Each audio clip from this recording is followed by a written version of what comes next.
All right, so I'm here with John Abbott this evening, and my mind is still grappling with his story. We're talking two prison stints in different countries, so California and Canada. We're talking two shootouts with the police, both of which someone ended up dead. We're talking a prison escape and John ending up in countries like Japan, New Zealand. Honestly, it is absolutely mind blowing. So, can you tell us, John, about the first shootout? What happened? How did that come about? Well, I mean, thinking back on it, it was stupid shit that young guys do. My brother and I were walking along, and he told me that he was an excellent car thief. And I said, "Well, what do you mean?" He said, "Well, I can steal any car you can point out in 10 seconds." And I said, "You're full of shit. Show me." So we went to this parking lot, and sure enough, he stole the car. And then that turned into it was my turn to do something. So I had my eye on this jewelry store full of, in those days, silver and turquoise jewelry was popular. So I thought, well, we'll try and be super cool and burglarize the place. And, well,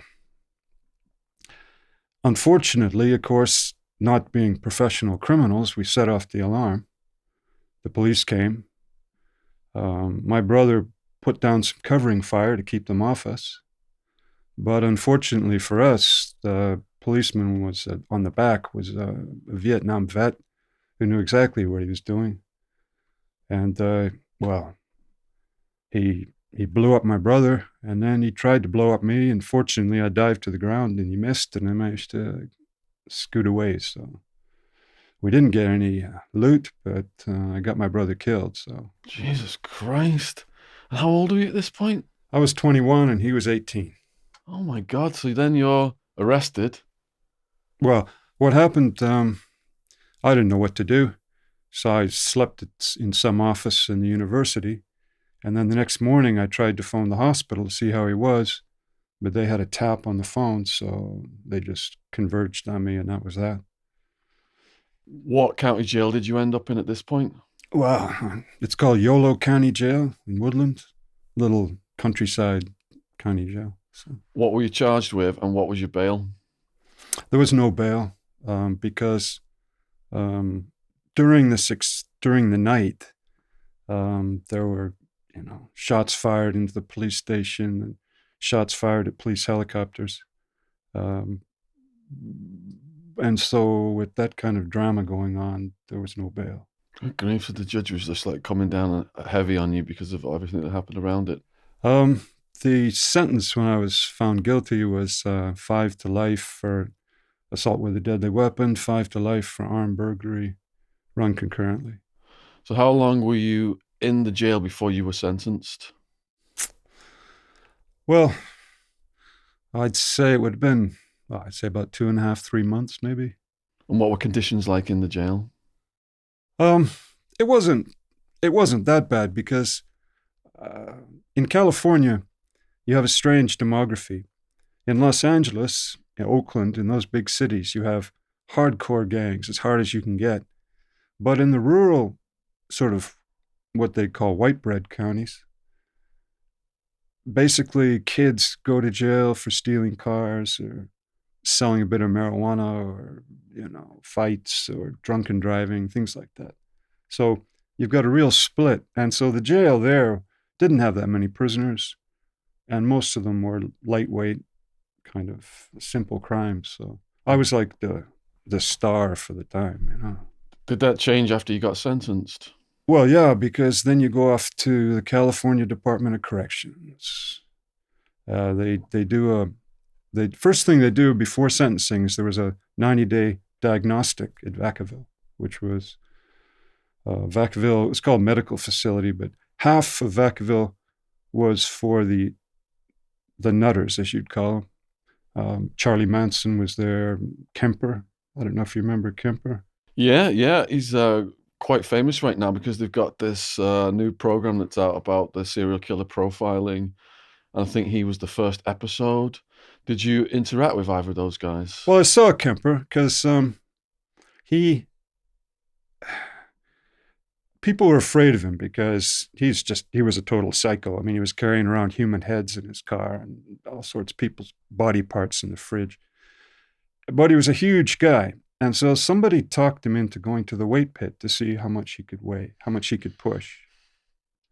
And he didn't push weights, but he lay down on the bench press and they piled on all the iron they could find. And he bench pressed it. And of course, after that, nobody wanted to be near him, right? Because he could put one hand around someone's throat and just choke them out. So anyway, they kept him on Thorazine and Prolixin. They used to call it the Prolixin shuffle, where fellas would be dribbling, um, what, just moving at about quarter speed, basically human zombies. Yeah, I saw guys line up for the meds and then they're doing that shuffle in the jails in Arizona.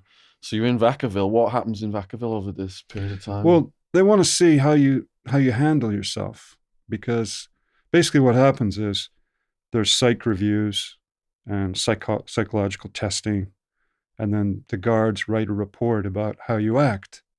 And of course, the problem is, for Northern California, all people who get sentenced go to Vacaville. So you've got,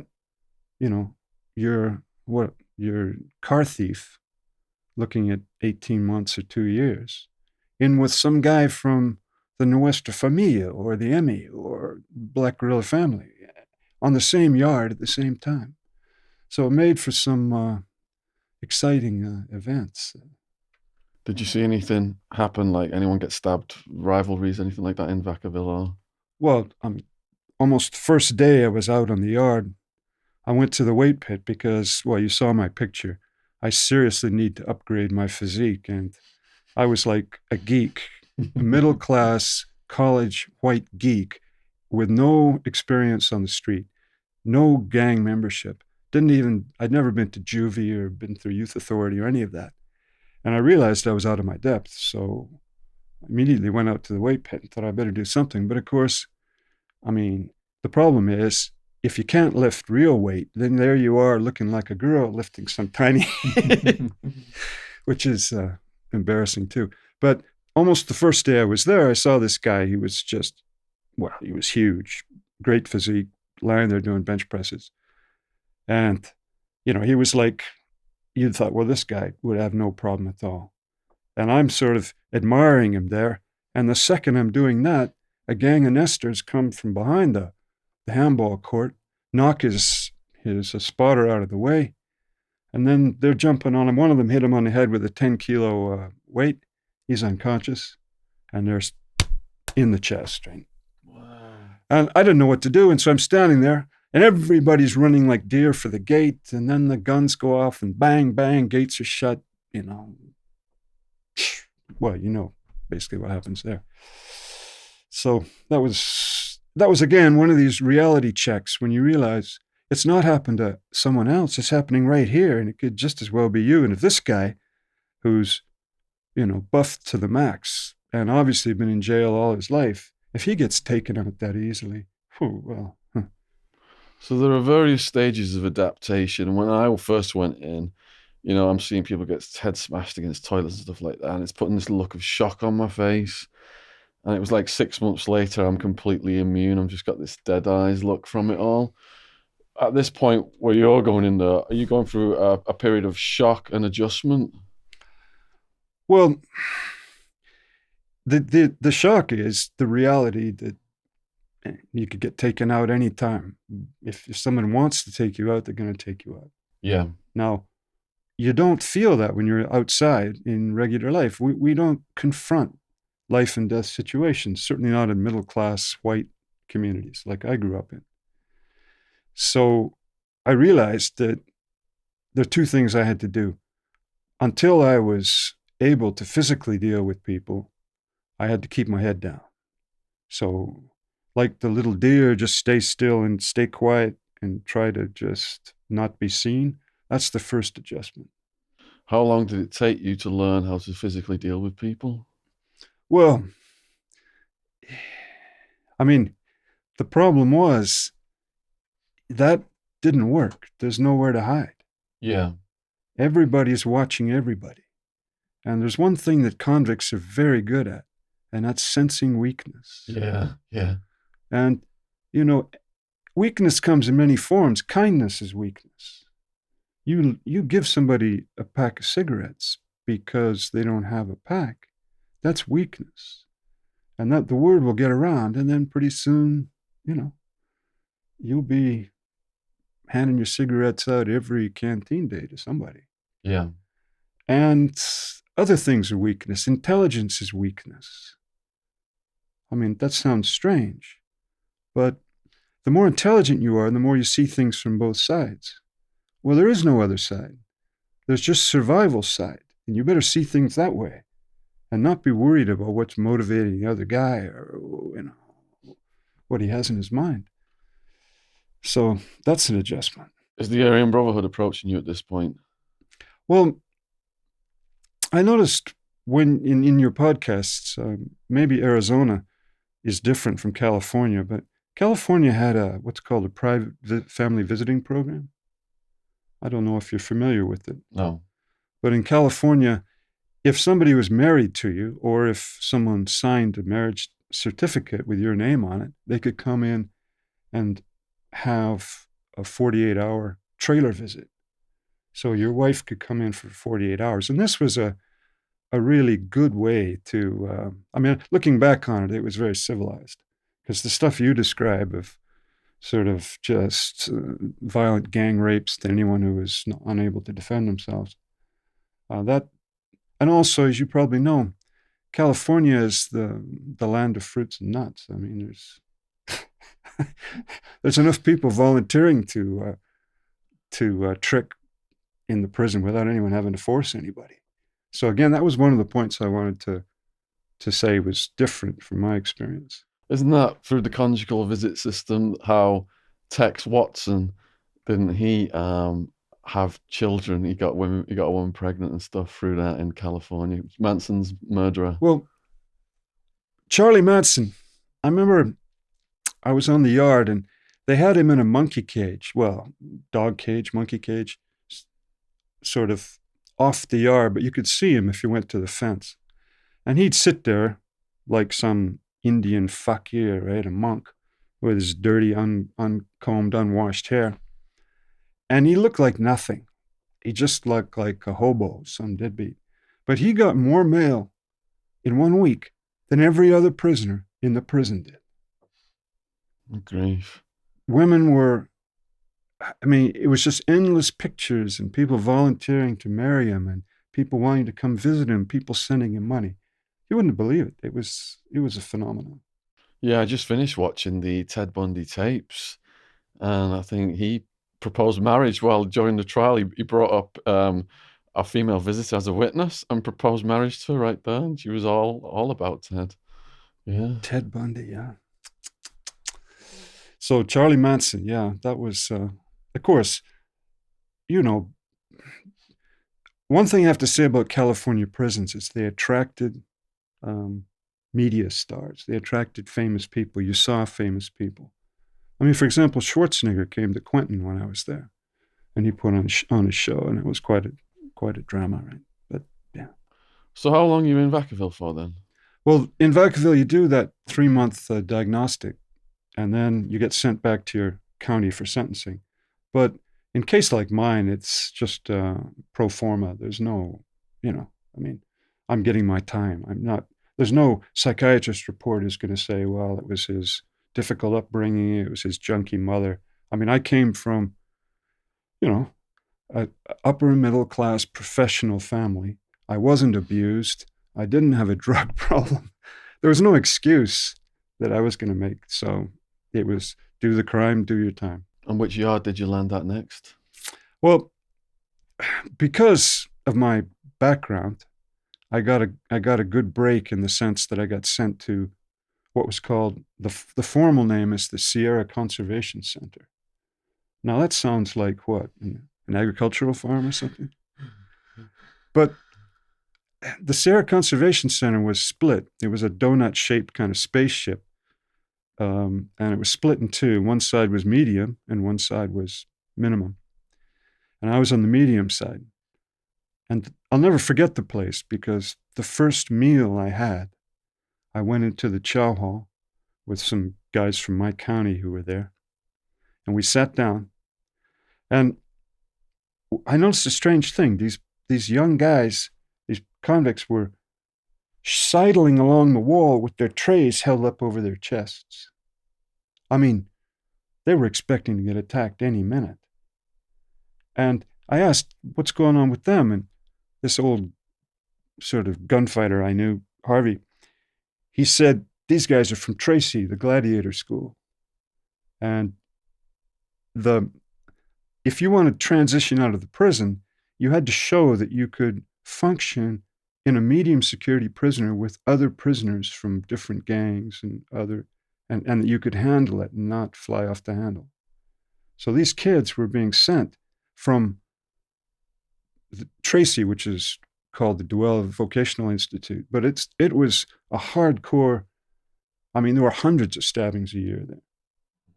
And these guys all belonged to the gangs, and they were just cutting each other up any chance they got. So these guys were sidling along the wall, holding their trays like this, just waiting for something to kick off. Wow. And they got to the chow, and as they got to the chow, the guy who had his back to me, he was like one of these 6'4", 200-pound Viking gods, right? He was just huge. And he had the SS runes on the neck and the whole thing. And he's standing there, and suddenly this young Chicano runs up and just stabs him right in the back. Just a perfect shot right between the shoulder blades in the back. Into the spine, then? In the spine. Well, I don't think it hit the spine because this Viking went berserk. I'd never seen anything like it. He turned bright red. He pulled a shank out of his belt. A guard tried to grab him. He threw the guard on the ground so hard the guard's leg broke. The guard's screaming. And then he turns to go kill this Mexican, this Chicano. Chicano runs towards the other guards with his hands up. And about 4 guards tackle this guy. And they roll in front of our table. And we're looking, as far away as you are, I'm looking at first the sort of cloth handle of the shank, which is right against his spine. And then the bloody point of a welding rod, which is sticking out his chest. And this was the first meal I had at the Sierra Conservation Center. So again, the California prison system at that time was, from what I've read, it was the peak of the sort of racial violence, just total madness. How are you coping with all this going on around you? Well, again, it's a reality check. You suddenly, again, you're thinking, I've escaped from Vacaville. Maybe it'll be an easier street at this conservation center. Well, I got my lesson there because this guy, again, was one of these huge, muscular, and then, of course, afterwards, we asked what happened, like what went down. And it turned out the Viking, he'd leaned on this kid and told him, you've got to Bonnaroo my clothes. Now, Bonnaroo your clothes means take those blue jeans, give them a knife edge crease, wash them. So he just told the Chicano kid, you have to do this. He just put it on him. And of course, it turned out that the kid, he didn't have that much time and he was in for a lightweight beef. But the other Chicanos pulled him aside and they said, you have to do this hit for La Raza. You have to do this hit, homie, or. And so the kid was more afraid of them than he was of, picking up another how many years for a cowboy attack right in front of the guards. Now, I went back to my dormitory with my stuff and to make my bed. And then it turned out that he had been in the bed next to me and they just rolled him up. Wow. So are they coming at you now doing a charge check? Do you want to see your paperwork, what you're in for, that kind of stuff? Well, in California, it was different from what you described. When I was in the prison there, the prisoners ran the prison in many ways. So all the clerks and everybody, they were all prisoners. For example, when I first went to Vacaville, I was given the job as the inmate reception clerk. And the only reason I got the job was I was the only person who knew how to type. So the guards would hand me a sheet giving everybody's crime and how long, what they were in for. And then I would type it up. Well, if you wanted to know what so-and-so was in for, you came to me and you gave me a couple packs of cigarettes and then you found out. So they didn't pass around charge sheets like that, but the prisoners always knew, because there might be a guard in charge of a workshop, but all the workers were prisoners. And the lead man was a prisoner. And this is true in the offices. It was true everywhere, like in San Quentin, for example. So you've described these big bad dudes getting attacked. Would you say that big bad fighting kind of guys, mortality rate is higher because people want to prove themselves off them or they're threatened by them, versus the guy who lays low? He might be like not targeted because he's not perceived as a threat. Have you ever heard this saying? The tough guys are all dead. Have you ever heard that one? I have now. Well, that was a saying, and as far as I could see, it was true. The dangerous guy in prison, the guy who is really dangerous, is small. He's small and quick, and he's afraid. And he's the guy who'll put the knife, like that Chicano did, right in your back. The big guys, they don't have the experience. They're always confident, and they've been big, so they don't have to fight. People are afraid of them naturally. And so that makes you overconfident. And I've got to say, the two biggest guys I ever saw in prison, both were black. One I saw as he was dying, being carried out of North Block after he'd been weightlifting, bench pressing. And again, they got him when he was bench pressing and put it right in his heart. And the second guy, he was a great big ghetto boy, just like a gorilla. And they got him when he was asleep, crushed his skull with a weight bar. And he never woke up. He never died, but he never woke up. Do you know why they did those hits? Well, the black guy got hit in North Block would be because he's a member of BGF. So there was an ongoing race war between the white racists against the black racists, and then the EMI, the Mexican mafia, against the Nestors, Nuestra Familia.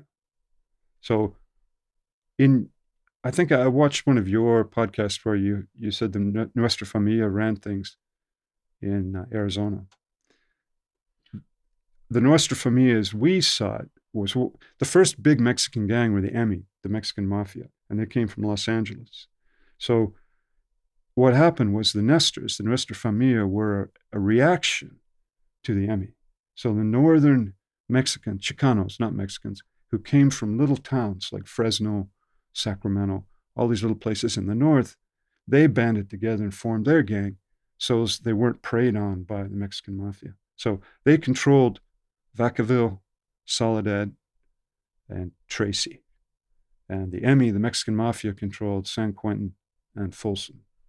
Yeah, we had the MA, the old MA and the new MA, and there was a war between the old and the new in the prison system. And then there was a general war between the Chicanos and the Mexicans, which caused a lot of violence over the years. So going in there then, are you now having to learn the politics and the gang rules and what to avoid, what not to do, and that kind of stuff? How did you learn that stuff? Well, I had one advantage, which I didn't really appreciate at the time, but was an advantage. And that was that I had the right kind of beef. I had the right kind of crime. So a shootout with the police. A shootout with the police puts me right where you want to be in prison. Yeah. Being a drug dealer doesn't. Certainly being in for vehicular manslaughter or any of those kind of things doesn't.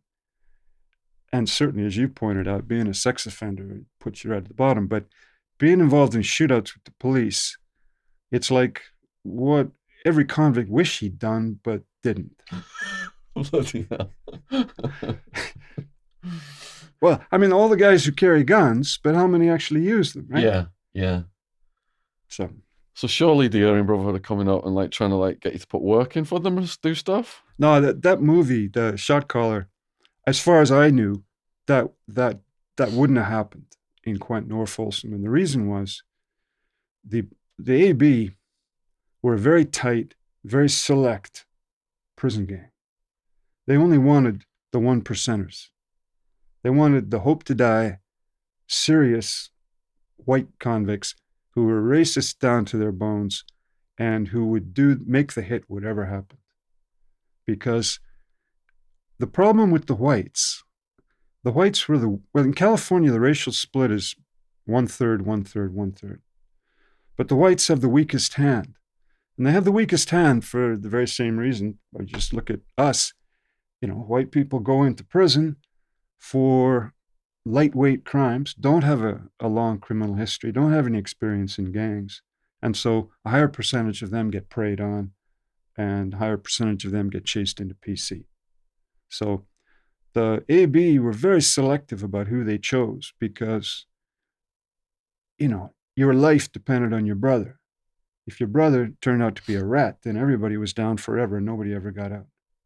So the idea that they would pick some stockbroker off just because he had a fist fight with a black guy in the yard is just a dream world. But say like something popped off and weren't all the whites expected to go out and represent? Say like there was going to be a riot or something? Well, I think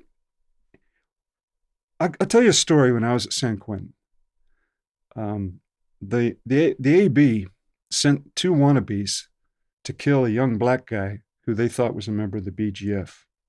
And they caught him on the fish tier and they stabbed him about 20 times. And so the word came around, there's going to be retaliation. The BGF's going to stab some white people for sure. And so you have two choices when you hear something like that. You can stay in your cell or you can just carry on because San Quentin is so mad and these things happen so often that if you pay attention to that all the time, you're never going to come out of your cell. And a lot of white folks just stayed in their cells. I mean, I go down to the gym and I'd be sometimes the only white guy in the gym working out because the guys were too nervous to be down there because there was no gun rail. In San Quentin, there are gun rail officers all around the prison, but certain places don't have gun rail officers. So the library, the classrooms, and the gymnasium at that time. Anyway, so I was in the library. A friend of mine had told me, don't go to the library. Something's going to kick off for sure. I ignored him, thinking that, as I just said. And I'm in there reading the paper, and sure enough, two BGF guys decide to kill me. So I'm reading the paper. Luckily, I had my back up against a table so nobody could come from behind. I'm reading the paper, and I glance, and the knife is right here.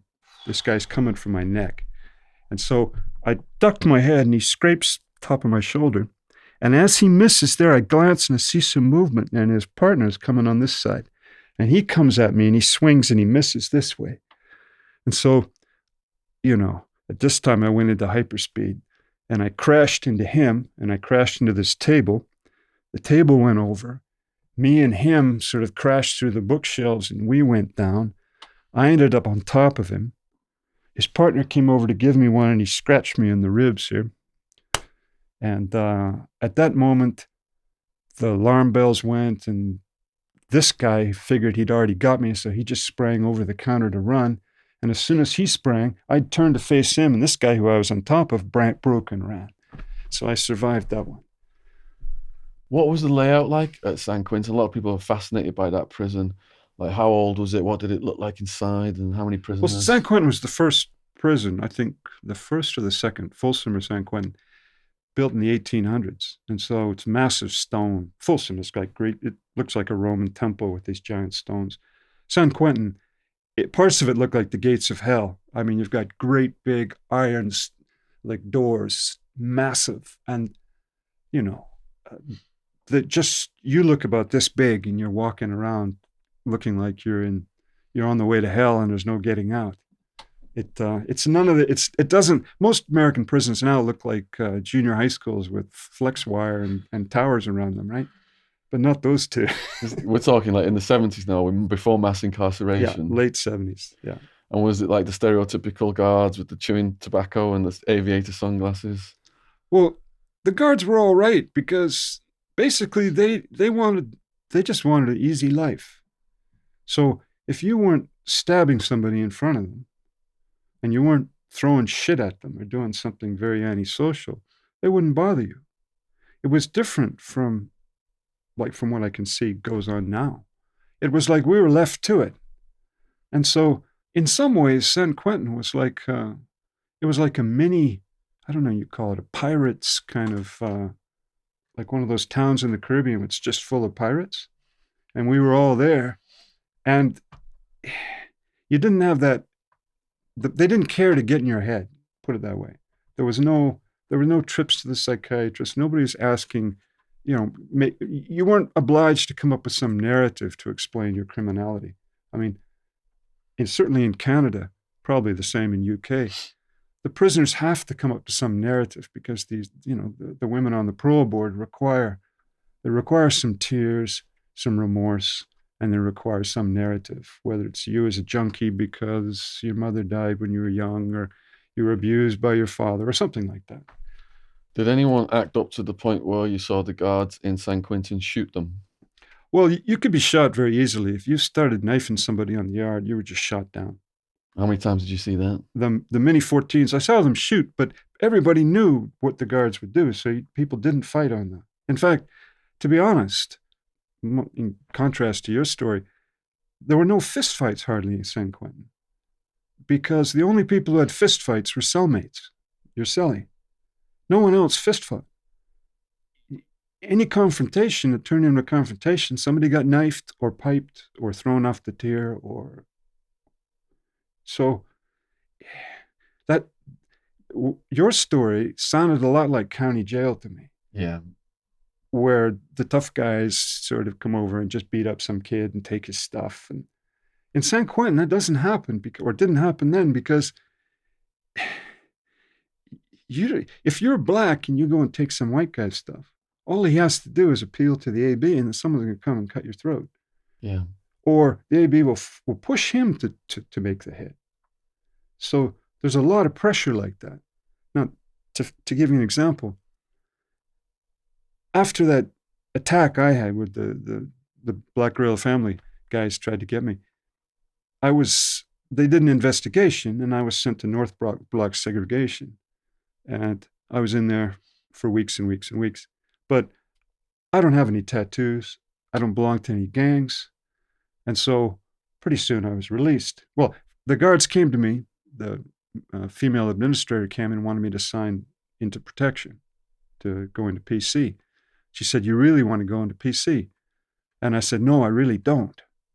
And she said, "No, you really do because, the BGF tried to do a hit on you. Maybe they're going to try to do a hit on you tomorrow too to finish the job." And I said, "No, I really don't."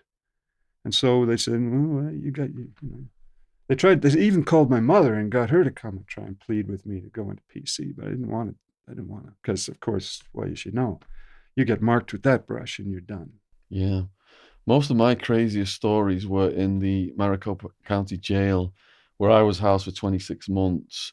And the jail, it's unsentenced, so people just coming in and out, and it's completely transitory. So then you've got all this violence going on, but you're talking about after now, you're sentenced, you're in the prison system, and everybody knows everybody in the prison system. They're more settled, so there's not that chaos. But going back to something you just touched on there, how did you get along with your cellmates? Well, I mean, fortunately, in Vacaville, they don't give you a cellmate because they don't want predatory behavior going on right at the beginning in the diagnostic period. In the Sierra Conservation Center, it was dorm system. There was no celling. In San Quentin, it was usually double cell, but sometimes you could get away with single cell. I mean, I chased off a guy from North Block who they just dumped in my cell. I just told him, "No, you're not coming in here." And he looked at me and said, "I'm from North Block." I said, "I don't give a fuck where you're from. You're not coming in here." And because I was trying to keep the cell open for my friend, a friend of mine, who was coming from Folsom, and I wanted the cell to be open because if it was open, then he could move into my cell without any drama. But if this guy was there, it wouldn't work. So if you told him he couldn't come in your cell, did that then create a problem with the guards? Did they come to you and say, Well, why, no. why the fuck aren't you letting him in your cell? No, because he's not going to dry snitch like that. Okay. You know, there's direct snitching where you, for example, just say he did this and the guards read it in the book. But there's dry snitching too. Now, to dry snitch somebody, for example, this fella here is punching him in the head. I'm a policeman. Now, if you look at me and then look at them, even though you don't say anything, that's dry snitching somebody. Yeah, but if you can't get in your cell, he's going to go back to the guards and say, I need a new cell. And they're going to say, we just told you to go in cell D7. Yeah. Go back to D7. That's your cell. Oh, he'll just say, I really need to go to another cell. I see. Gotcha. Yeah. And they understand that. Okay. So there was more leeway back then. Yeah. It wasn't. I mean, I've seen pictures of San Quentin now, and the gym we used to work out in now looks like it's got 500 people in, bunk beds, right? So.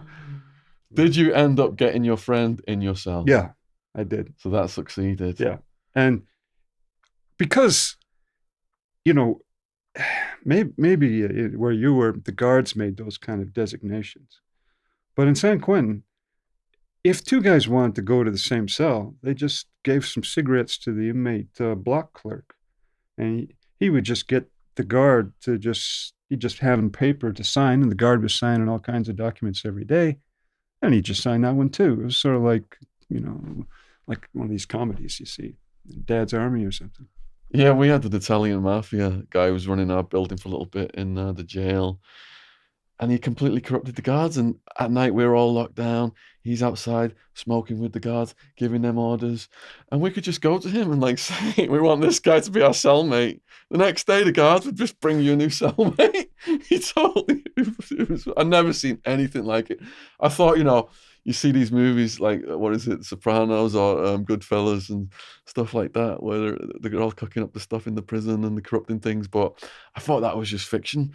And then I actually saw it with my own eyes in the county jail. Oh, no. Well, I mean, the Italian mafia, they've got serious, everybody's heard of them. The guards have heard of them. Yeah. And if you think of it from the other side, if you've got reach into the community, what's a guard want to do antagonizing you?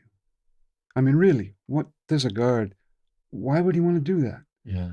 Just do your job and, open the doors, shut the doors, take him to chow, bring him back. But to individually antagonize prisoners? Yeah. There's no sense to it. And it's easy to bribe them as well because they're, on not much pay and all that stuff, taking the danger. What was so special about this guy you wanted him as your cellmate? Well, I mean, if you have a friend, someone you can trust, that's who you want as your cellmate. So if guys run into the cell, you want a guy who'll jump with you, stand shoulder to shoulder and fight. What you don't want is a guy who'll just lean back and let them take you out. And that's basically it. That's the fundamental rule. If you have some guy who you don't trust, then, you get taken out any day. But if people know, those cells are pretty small. And if two guys are standing shoulder to shoulder, no one's coming in. You can stop it. And it doesn't matter if they have a knife or not, because most joint knives are, like I said, welding rods or sort of roughly shaved bit of metal, or nowadays they even fool around with razor blades on melted toothbrushes. So, it's not that much of an issue. Was this a friend from the earlier part of the prison, Vacaville, or was it a friend from prior to prison? No, from Sierra Conservation Center. Okay. Well, you have a choice. You're in prison. You got to make some friends somehow. So who do you make as a friend? Now you got all these sort of tribal white racists milling around with, huge swastikas. I saw guys with SWP, like in block letters on their forehead. SWP? This is your history lesson. Supreme White Power. Okay. White power down the back arms. Yeah. Swastika here where the Germans' uniforms used to have it. SS runes on the neck. Yeah. This AB member who tried to jack me up once had a swastika on his cheekbone right here. Now, if you put a swastika on your cheekbone or Supreme White Power on your forehead, what kind of future do you think you've got? I mean, Do you think the gang encourages young people to do that?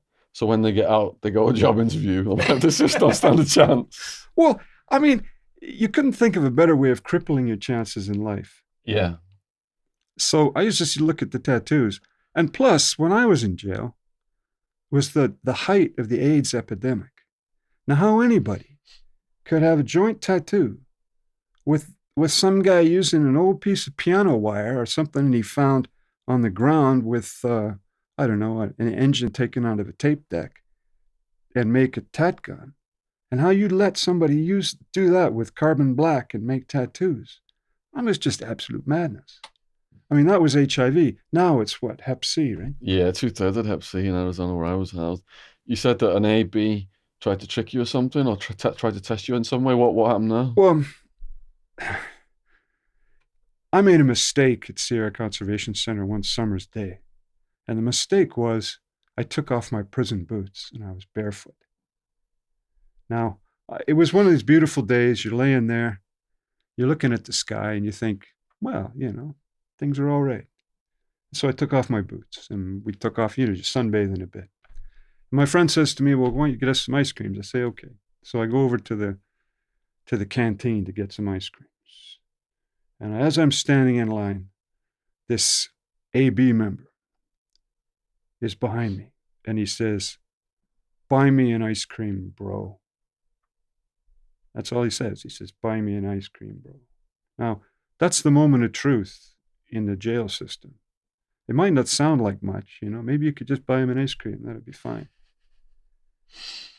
He says, buy me an ice cream, bro. And I buy the 2 ice creams and I turn and look at him. And he's just covered with muscles and the tattoos. And the guy looks like a caveman. I mean, he's straight out of the 5th century, a berserker, right? And, I told him, I ain't your bro. And he says, you disrespecting me? And I says, I'm not doing anything with you. And I walked off. And he starts shouting at me, come into the dorm and I'll sort you out, you fucking coward, blah, blah, blah, blah, blah. And I didn't turn my back. I didn't make a move. I just continued walking. But the moment of truth has come, right? Now, so I talked to my friend. I said, you know this guy? He says, yeah, it's Stormer. He was the Vacaville heavyweight champion, no, middleweight champion, I think, boxing. And he tells me a story how he just took this black guy to pieces, right? And I'm thinking, great. Not only is this guy a psycho, but he knows how to fight. But, my friend says, well, look, just wait 2 or 3 hours until he cools down, and then we'll do something. I said, what are we going to do? He says, well, it's too early to get a pipe or something. I said, well, whatever. I'm just going to confront him. And so, about 3 hours later, he's over playing cards with all his, hangers on. And we walk up, and I look him in the eyes, and I tell him, Stormer, I'm ready for the dorm now. Let's go. And he just looks at me, and he says, ain't no thing. Ain't no thing. So it's just a heart check. You strike me then as a bit of a lone wolf. Would you think that is that accurate? My tendency is that way, yeah.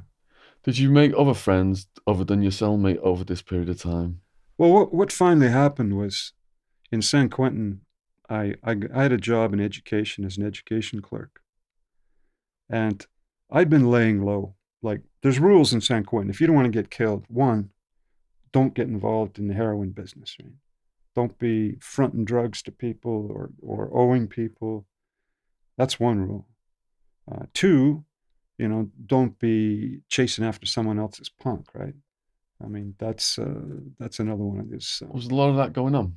Well, not a lot, but if somebody was that way inclined and you were trying to, cut his grass, so to speak, well, I mean, that was a problem. But of course, the overriding problem was this race stuff. I mean, that was the height of the race war. So the AB, they made themselves famous because they were the smallest tip, but they would always make the hit.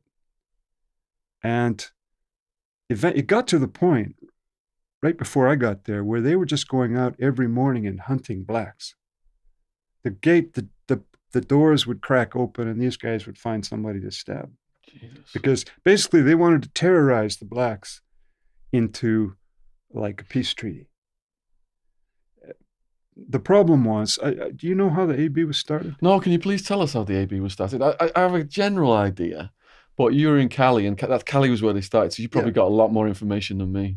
Well, basically what happened is some of the older cons who've been in jail for a long time, they were all right because they've been in jail and they know people. But the Mexicans, I mean, the Chicanos and the blacks were just predating these young whites.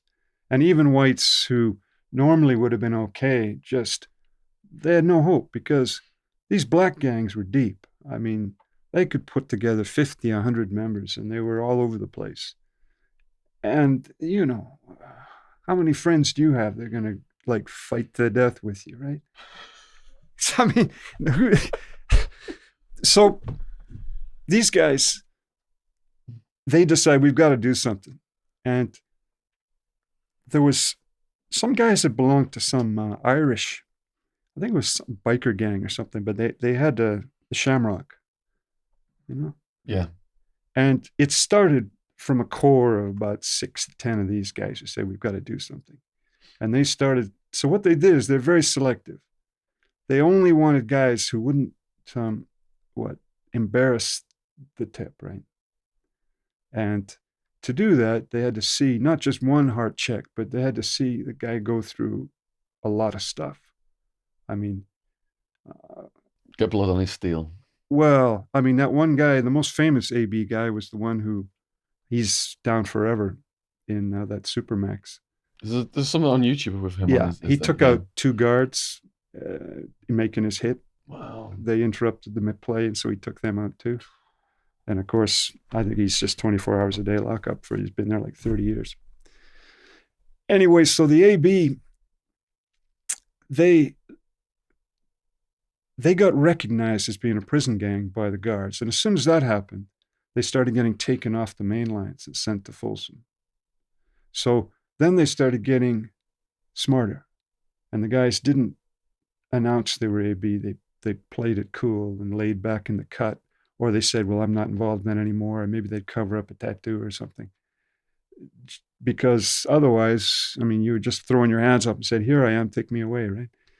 For, all day in isolation. You just go to the adjustment center, AC, and you'd be there forever. So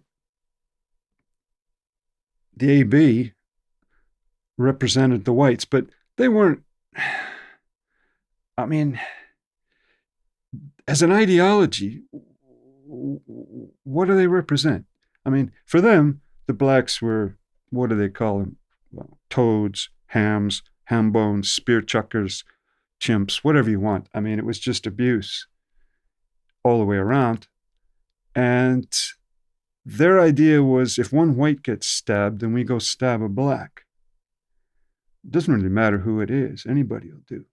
Well, the end result of that is just going to be total anarchy. And like, how can anyone do their time in a situation like that? So for me, it was very simple. If you were fucking with me, then you had a problem with me. And I had a problem with you, and we'd work it out somehow. But I'm certainly not going to go out. Well, to give you an example, after I got out of North Block after that stabbing, this Nazi tip came from Soledad after a race ride, about 8 of them. And they came onto the line in San Quentin. And the word came back to me that they were saying either I had to make a hit on some blacks or I had to check in. That was where it was. And as soon as I heard that, I said, well, we got to do something. So I talked to a friend of mine. I said, where are they? And he said, well, they're down on the yard near the old garden. And so we went down there, my friend and I. And there were 5 of them there. And they became, I think you might know the name, the Nazi Lowriders. Yeah. That was where it started with those guys. And so I went down there, and the guy's sitting there, the leader of them. And I said to him, you know who I am, and you know why I'm here. Now, I don't hold with that racist bullshit. I don't have any tattoos. I ain't going to stab somebody I don't know. I'll stab somebody who fucks with me So the question is, are you fucking with me? Because if you are fucking with me, we can deal with it right now. And he just looks at me. And the other ones just look at us. And that's it. That was the end of it. It was squashed. So it was like, I mean, we were fighting, people like me were fighting a losing battle because that racist gang stuff came out of, well, the AB were like that, but they didn't try and control the whole prison. But that racist gang stuff that you're describing comes out of those people in youth authority who then 20 years later are, 30-year-old convicts, whatever, 40-year-old convicts. And then they try and force everybody into that scene. But when I was there, you could still, if you were up for it, I mean, if you didn't mind confronting him right there on the moment, then yeah, it's become a massive murder for hire and drugs business in and out of prison now, across the country, hasn't it? Quick question on something you mentioned. You said that if they saw the ABs were patched in, if it was obvious they were ABs, they sent them over to Folsom. Yeah. Why did they send them to Folsom? Well, they had to send them somewhere. Okay. They didn't have Pelican Bay or those, high-tech adjustment centers. So Folsom had an adjustment center. San Quentin had an adjustment center, but there were only so many cells. And if you bag up a whole prison gang, how many guys is that going to be? 50, 100? Where are you going to put them? Yeah. So Folsom is a good choice. You had a man, what was it, Mr. Kane? Yeah, Jamie Morgan Kane. Yeah. Yeah, he said he was at Folsom for a long time, so he certainly probably know more about it. I only was in Folsom one night, so I can't report much about it. Yeah, yeah. So how long are you into your sentence now on this first stint? How many years did you actually serve before you got released? Well, I did about 5 in the United States all in, and then about another 6.5 in Canada. When did the escape arise? Was that in California? Yeah. What possessed you to escape then? Why did you want to do that? Well, it's family history, really. My grandfather was captured by the Germans, and he escaped 7 times and got recaptured 6 times. So it's in your DNA. And one of his stories was middle of the night, rain lashing down. He's on the Dutch border, German-Dutch border, crawling through the mud. And he comes through a culvert. And he sees a tree, and he puts his hand to pull himself forward, except it was a German guard's boot. A border guard. And so I thought to myself, I got to escape at least once to sort of, Inspired by the legend. Yes, of my grandfather. So what thought process went into the escape? How long did you plan it? Were there accomplices? I tried to escape once before. I'd planned to escape all along, but the problem was I wasn't equipped for escape. I didn't know. I mean, if you gave me a paper clip, I couldn't open a pair of handcuffs. So that was no good. And I certainly didn't know any locksmithery or any of this kind of tricky stuff. And so I thought to myself, I'll just wait and see what comes up. And something came up. I was sitting in the Yolo County Jail's yard, and this Indian sits down beside me. And he says to me, there's one strand of mesh fencing that's come loose from the weld. And I said, yeah. And he says, yeah. And we look up, and sure enough, the thick, heavy mesh fencing had been welded onto the steel rims, but one piece had come loose. Now, what I didn't know and what he did know was that one piece loose on a mesh fence means there's no fence at all if you work at it. And so we looked over at the guard, and there was a guard watching us all 2 hours we were out in the yard, except that he loved Zane Grey. He loved dusters. So he's always reading these dusters. So we noticed that there was a fence, like a window post, and he was reading, and you could see the yard except this one little window strip. And so I sat and I looked, and I figured out that the angle, if from that window strip expanded as you go back. And so at one point it was about 2 feet wide. So I stood there. Cornell climbed up, and while this guy was reading his book right in front of God and everybody, I mean, Cornell's working the fence. Well, he couldn't get it open that one day. So anyway, we go back inside, and I'm excited as can be, right? Thinking, well, I'm gonna have another kick at the can here. Except somebody dropped a wire to the guards, and I got bagged up about an hour later, but he didn't. And the next day, Cornell just grabbed the tallest guy he found, told him to stand there, climbed up, started working the fence, got his foot in, pushed it open, climbed up on the roof, jumped off the county jail roof. Now, this little Marine who deserted, he just suddenly broke and climbed up the guy like a monkey, and he went out.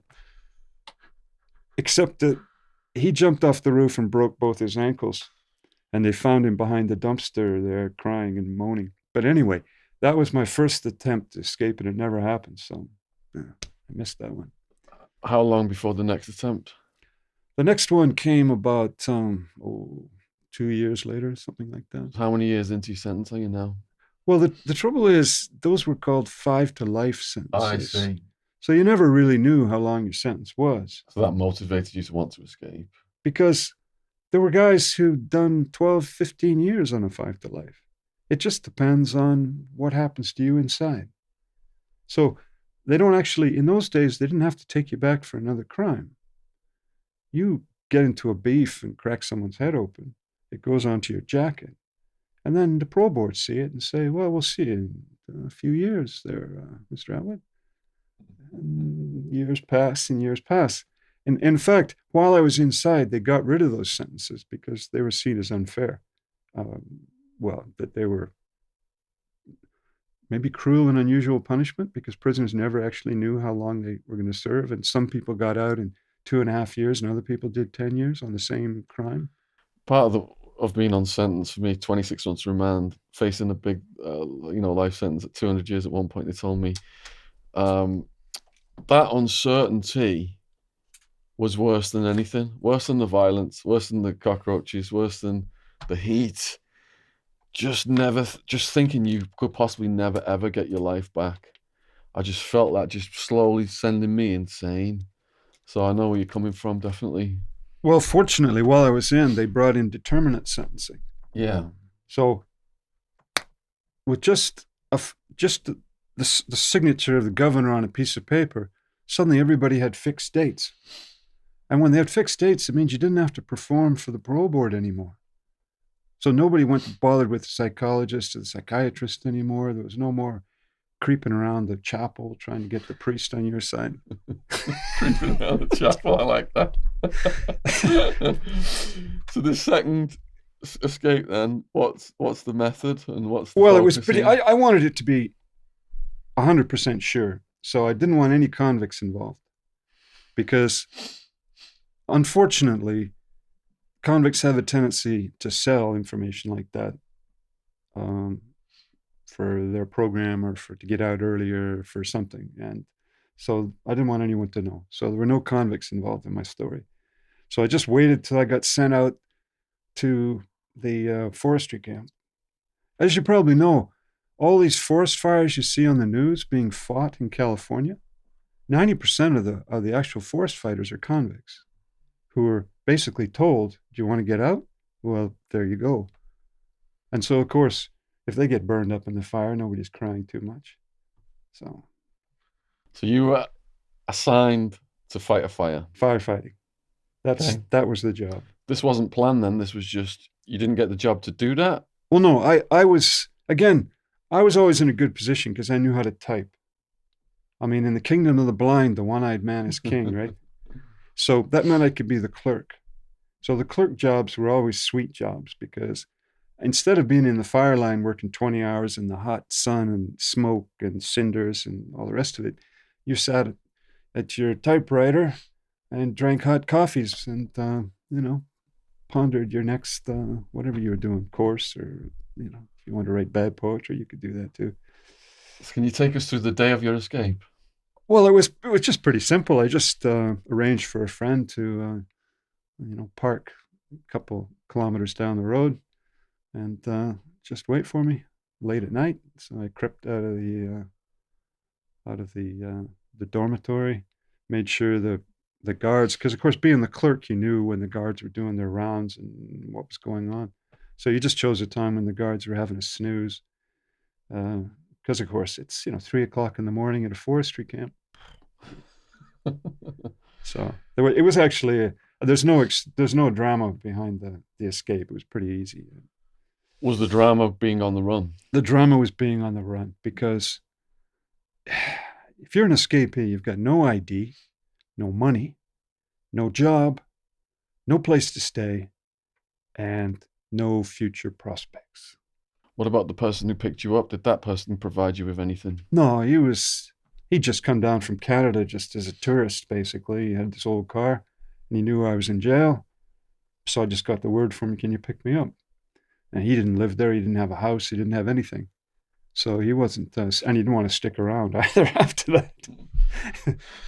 Where did you go? Well, this is the thing. The only place you can go is Skid Row. I mean, realistically. So I went down to the Tenderloin in San Francisco. And, there you are with whatever you've got. I had a few dollars from the prison that I'd, saved, a few $20 bills. And I managed to get a room for a week down at the Tenderloin. And then, of course, what do? There you are. And unfortunately, at that time, the Tenderloin, it's probably still true now, was just filled with junkies. So you got all these junkies looking like feral rats, sort of looking for anything that can move or they can steal. So you got a lot of competition. So I was down at the Cala food store shoplifting meat, and I'd buy the vegetables and the potatoes and shoplift the meat and the cheese. And then I was down, again, I started boosting out of stores to sort of decorate my apartment. I mean, it was a serious hand-to-mouth existence. Hunting and gathering, just like we used to do 10,000 years ago. Did you feel unusually alive at this moment? Yeah, of course you do, because you're living by your wits. Yeah. I mean, the problem with middle-class life that we lead, that we grew up to, is in many cases it's just boring. You sit in classrooms being bored, then you graduate to universities where you sit in classrooms being bored, and then you get a job and you can be bored in a job and go back and watch boring TV. I mean, there's got to be more in life. So as a young man, I thought, I've got to live life. I mean, I'm a young guy. It's time to do young guy things. And I've always liked studying history, so there were lots of examples. So as soon as I'd hooked up with my crime partner, we just went on a spree. So you're free, you use Skid Row, and now you're hooking up with a crime partner. Right. Where's this person materialized from? Well, he'd been released, on parole. This is someone from Quentin? Yes. Not Quentin at the time, it was the Sierra Conservation. Okay. Through there. So all of a sudden you got somebody, there's two of you. How did he find you? Well, it was, you have names in common, people name numbers and phone books. So all of a sudden there's two, and then you can just run amok, and that's what we did. He had a list of drug dealers that we could rob, and we called it collecting on debts or whatever the description of that was. But basically, we were robbing drug dealers. So you've gone from like a skinny, nerdy, hippie-looking guy before you got arrested to this buffed-up guy now, getting out of prison, clicking up with another prisoner to robbing drug dealers. That's quite a transformation. Well, the problem is, what do you do when you're on escape? I mean, in a sense, I mean, on television or in the movies, the guy has a friend who gives him all this excellent fake ID, and you fall into a job, and you watch Banshee, right? The guy becomes the deputy sheriff. I mean, that's not what happens in the real world. Most escapees, like Cornell, I was just telling you about that Indian who did escape from the Yolo County Jail. They found him 3 months later, destitute, asleep on a bus bench at Las Vegas bus station. I mean, that's where you end up. Usually escapees go straight back to the girlfriend's house or mom's house and get arrested like 6 hours later, whatever, right? I was determined not to do that. I want to stay out for longer than 6 hours. It'd be embarrassing. Well, I mean, in a sense, you know you're going back to jail, so you don't want to embarrass yourself. Yeah. So we ran amok, and we had fun. I must say, robbing drug dealers was entertaining. Are you an adrenaline junkie? I don't I don't know if it's that, but I mean, I'm not a tough guy. That's first thing. I'm not a tough guy, and I'm not an adrenaline junkie in a sense of skydiving, climbing a mountain, rock climbing with no help or anything like that. But I must say, robbing drug dealers warmed my heart. It was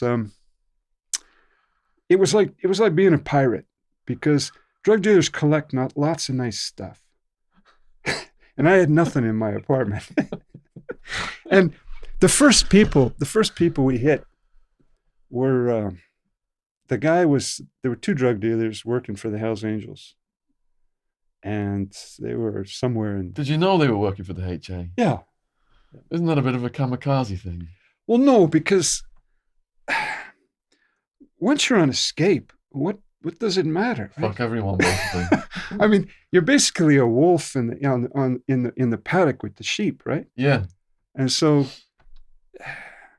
anyway, so the story was that these people had been fronted a pound of coke by somebody we knew, the wife of somebody we knew, and they just stiffed her because they knew he was in jail. So we felt like the white knights on this one. Yeah. And so it went down as it usually as it does, you know, sneaking around, reconnoitering the place, the knock on the door, kick the door off the hinges, he flies through the air, guns out. But the unfortunate part was that the Hell's Angel, or I guess he was a Hell's Angel, showed up in the middle of all this, right?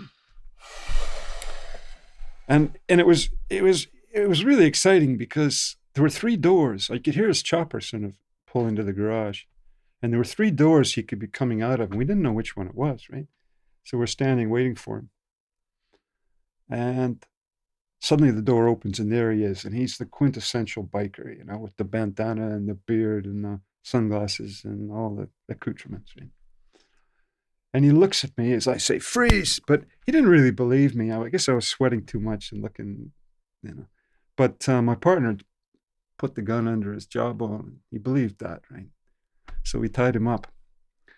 And, well, I mean, there were drugs, there was money, there was leather coats, racks of champagne, you know, whatever you want, Bose speakers, the latest of everything. So I died and gone to heaven. We spent about 3 hours there packing up everything. Took his chopper, took everything, the drugs. And we left the girlfriend, didn't hurt him, didn't do anything like that. So, again, it's like the pirates. Once they have one good hit, they get excited. And they think, oh, is this all it takes, right? I shouldn't be talking like this because you were a drug dealer. So beware of convicts on escape. How many of these hits did you do on drug dealers? Oh, well, I mean, as much as the information came in, we'd do them. So I don't know, might have been a dozen, 10. Information like people buying drugs from those people would tip you guys off, and they get a piece of the action. And because the people don't really like drug dealers, right? They know drug dealers are making money off them, so they resent it. So it wasn't hard to get information about drug dealers. Did your spree just involve robbing drug dealers, or did it exacerbate into other things? Of course, because you're basically a gun for hire in a way. So we got hired. One job we got was we worked for the mob in the Bay Area, and there was at that time the Hells Angels they decided to go into the sandwich truck business. And in typical Hells Angels fashion, their idea of dealing with the competition was throwing grenades into the trucks of their competition. So they burned about 3 or 4 trucks, and they were chasing people off their spots, and they were developing this big chain of anyway, we got hired to bodyguard these sandwich trucks. Were they grenading the trucks with people in them? Well, no, they wouldn't blow people up, Okay. But they would wait. For example, you drive the truck back to your house, it's parked outside your house. He just puts a grenade underneath the gas tank, and away she goes. You can look that up. It's they call it the sandwich truck wars. Anyway, so we got a job. If we had to cruise, the mob also owned sandwich trucks, a chain of sandwich trucks. So we got to cruise all their sites looking for any evil looking bikers hanging around. So that was one of the jobs we got. What year are we in now? Oh, where are we this time? I guess around 1978, maybe something like that. Okay. And did the spree, any other crazy stuff on the spree, or? Well, of course, there were a few robberies thrown in here and there, right? Yeah. We quite liked Persian rugs. Yeah. So it was a Persian rug robbery came in there, and antiques also we quite liked because we were furnishing our apartment, right? Hmm. How long did the spree last? Not that long. It was more about months, I guess. Eventually, what happened is that we got too excited, and we started trying to form the Wild Bunch, right, by recruiting guys in, and of course the word spreads. And one fateful day, I'm in the apartment. There's a knock on the door, and the firemen say there's a gas leak. Mm. So I look out at the firemen, and I think, oh yeah. So I go back, and I got an AR-15. So I get the AR-15, and again, this is another moment of truth. Do I let him have it through the door and try and shoot my way through, or do I try and sneak away? So I opt for the civilized choice. I go outside, and then I can hear the firemen coming out the back exit. And I try to bluff my way past them, saying, oh, there's a gas leak. We got to get out of here. But of course, they got my picture. So it turned out the FBI had taken over the Nob Hill fire station, taken the uniforms of the firemen, told the firemen to stand down, not informed the San Francisco police because they didn't trust them. And so, Wow. Where did you end up back then? well, that's straight back to San Quentin, isn't it?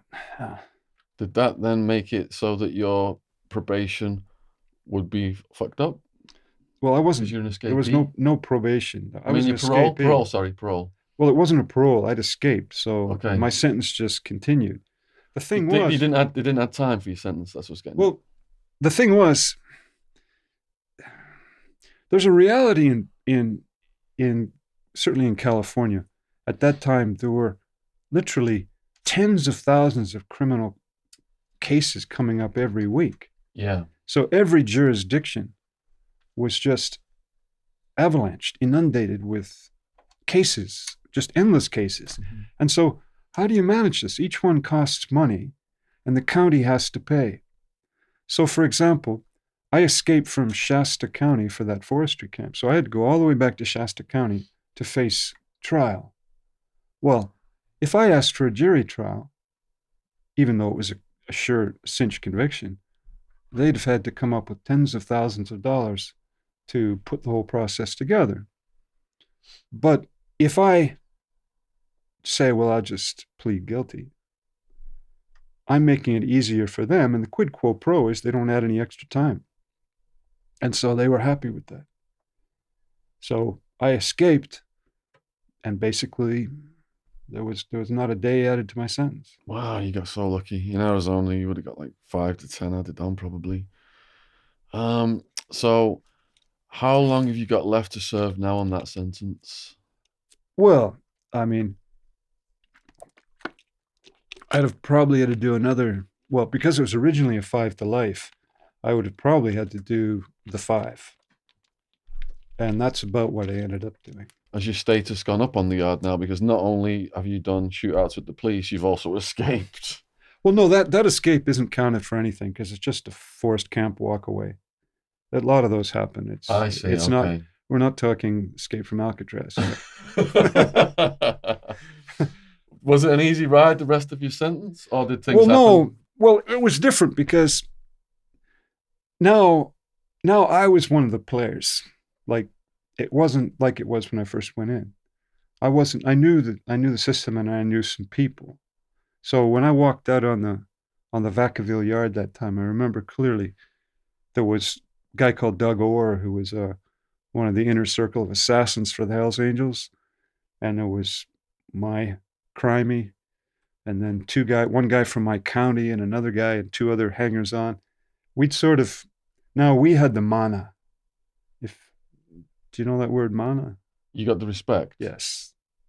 And so, Isn't the HA dude having a problem with you though? Because you robbed the HA drugs? No, because the Hells Angels are a very tightly organized bike club, but there's very few of them in prison. They have good lawyers. Yeah. And generally speaking, if the lawyers aren't good enough, the witnesses have a tendency to disappear or keep quiet. Yeah. So not many of them go to jail and go to prison. You have to be pretty extreme because they can hire any lawyer in California. I mean, they have deep pockets. So actually, they're not represented on the yard very much at all. That's the same in Arizona. Yeah, the ABs have got the power. Yeah.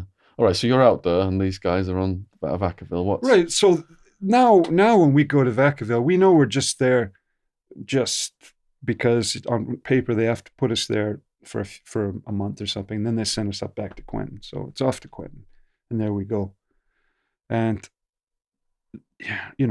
here I thought I was cool being at the Sierra Conservation Center, but Quentin's a whole different world. I mean, it's basically the Colosseum, the Roman Colosseum, and you're in a different reality there. In what way? Well, as I said, the rate of violence, cutting in front of a convict in the canteen line, that's grounds to get stabbed. Not paying back five packs of cigarettes, that's a stabbing. Now, in Marin County, at that time they had one of the best stab surgery units in the United States because they had so much practice. So guys would be stabbed 5, 6, 10, 12 times, and unless it went through their brain or through their heart, they could put them back together. But the sheer extent of it, I mean, I was in San Quentin for 2 weeks when I came out of my cell, and I was on the 5th tier. Now, in San Quentin, you might have seen the movies, but it's a long drop down to a concrete floor, and there's no netting. Not only is there no netting, there's no mesh on the thing. There's just 3 pipe railing. So I come out and I'm walking down the tier, and these 2 guys are trying to throw this kid off the tier.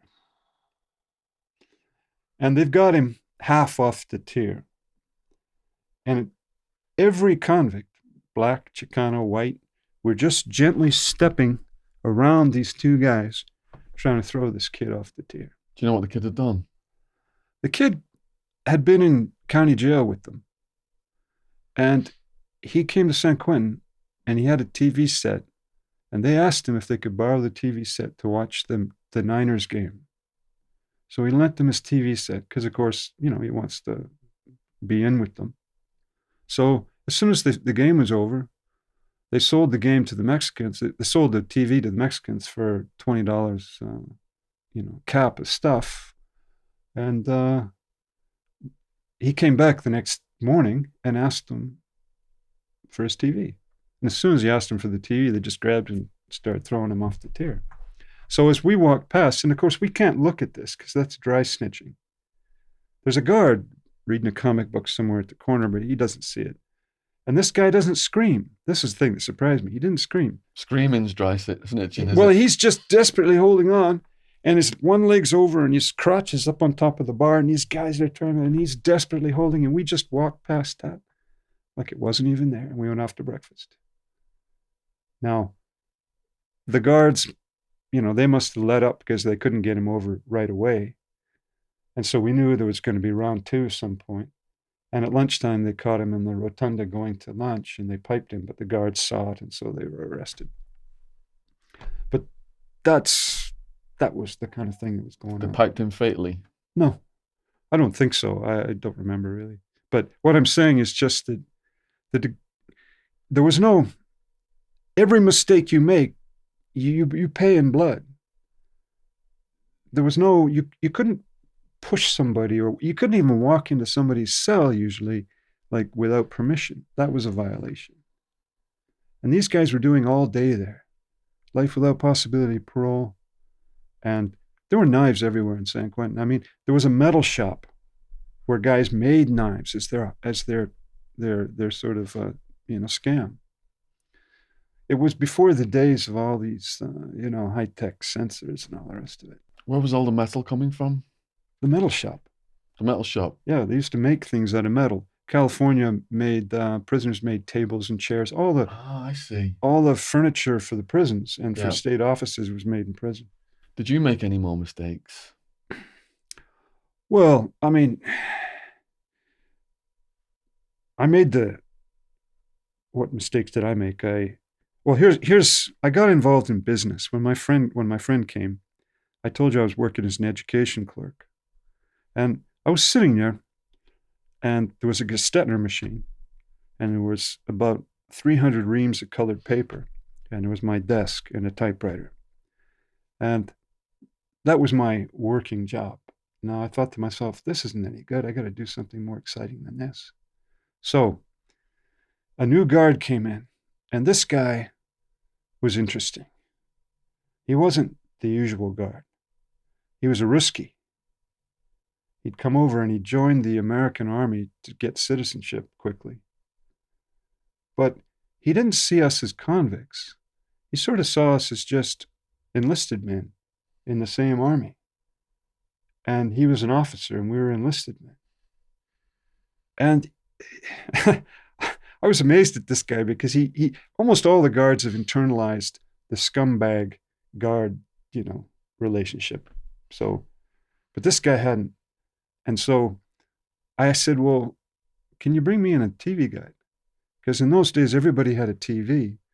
But by the time they searched, if you had a subscription to TV Guide, by the time they searched it and you actually got it in the mail, they made sure that it was Thursday.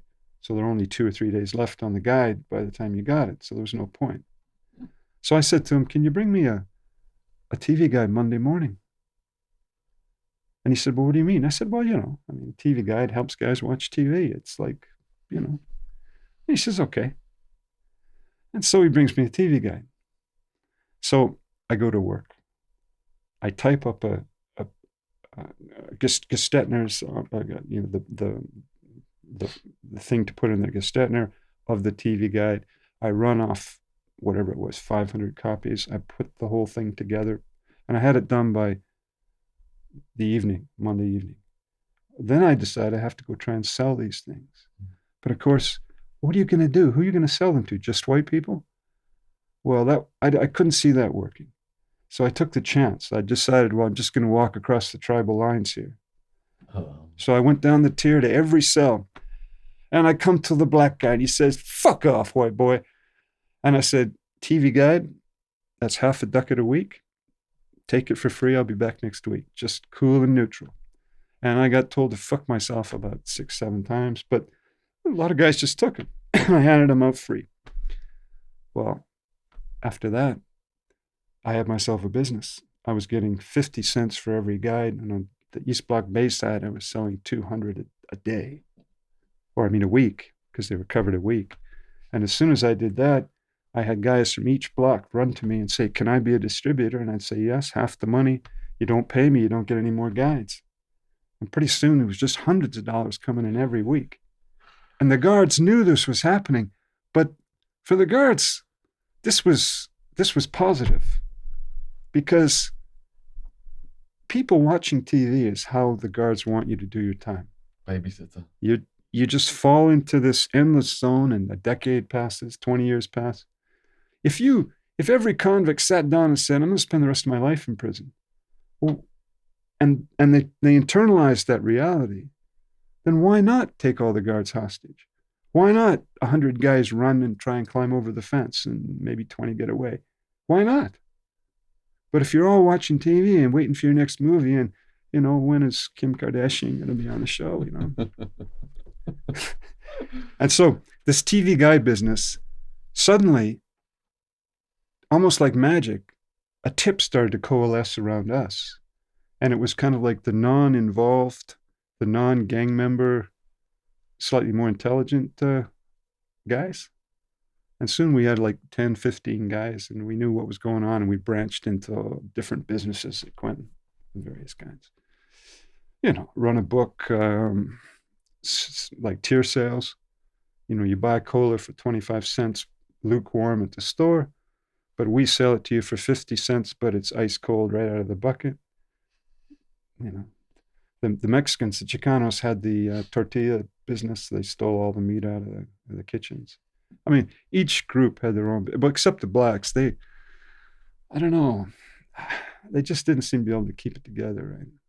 Selling dope, I suppose, but the more legal hustles were, a bit beyond them. So you said this was a mistake that you made, though. This is going to end bad, is it? Well, it's not going to end bad because it was a mistake in the sense that I went across tribal lines. I mean, for example, some of the things you described that you did in Arizona would have got you chased in a PC or stabbed for sure at Quentin. You Yeah. couldn't hang out with black guys on the yard. That just wouldn't go. I got told off working out with a Mexican American guy early on. The whites were all like, "You see anyone else working out with other races and all this shit?" Yeah. So that was stepping out. But the thing is, how to put it, I couldn't see myself as a victim in jail.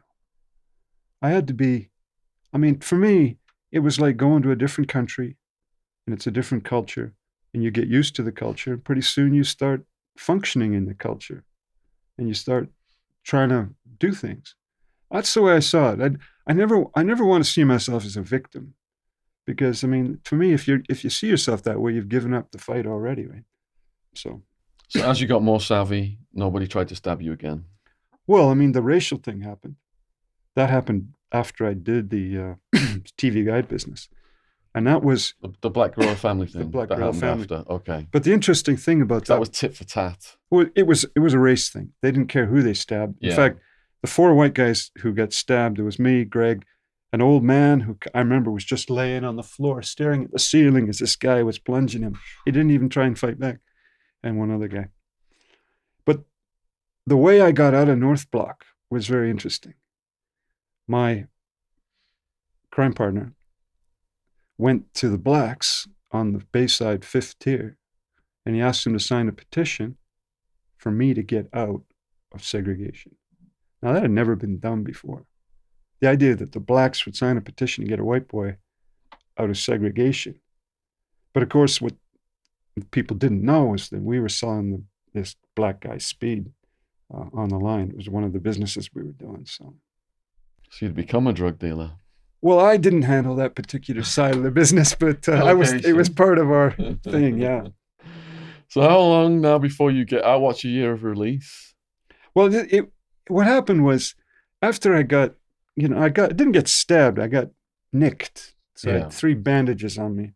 So it was interesting when I went to the showers when I got out of North Block. All the blacks were like eyeing me for all these stab wounds that they were told by the bros that I'd been inflicted on. But in fact, it was 3 nicks. I had 3 bandages. Anyway, I think that bought me some credit with the California Department of Corrections, in the sense that I was a potential problem because my mother was a sort of quite a well-known professor at the university. And my father had a high-powered job with the World Bank. And the idea that I'd been attacked in a racial attack, I think it gave me I never found this out, and I don't know if that's true, but I think that I got the benefit of the doubt for release on parole. So I was released on parole. What is your relationship with your parents like at this point? Are you going back to the house? Or? No, they cut you off. They'd washed their hands of me. Basically, I'd shamed them. Not only shamed them, but I got my brother killed in their eyes. So. Oh my God, yeah. So there was, I mean, what? Do you think some of your aggressive behavior that came about, the thing with the police and the shootout and your brother's death, do you think you had like a rage and a turmoil and a chaos just going inside you because of going through all this that then came out, you starting to do these things that could potentially end up with you dead, robbing drug dealers, going up against Hells Angels, working for the mafia. Do you think one fed into the other, or do you think you've just got there's something in you that you don't strike me like as a big, tough guy, but there's an aura about you of not to be messed with? Like you've got a serious energy that comes off you? Well, I believe that everybody has this spirit in them.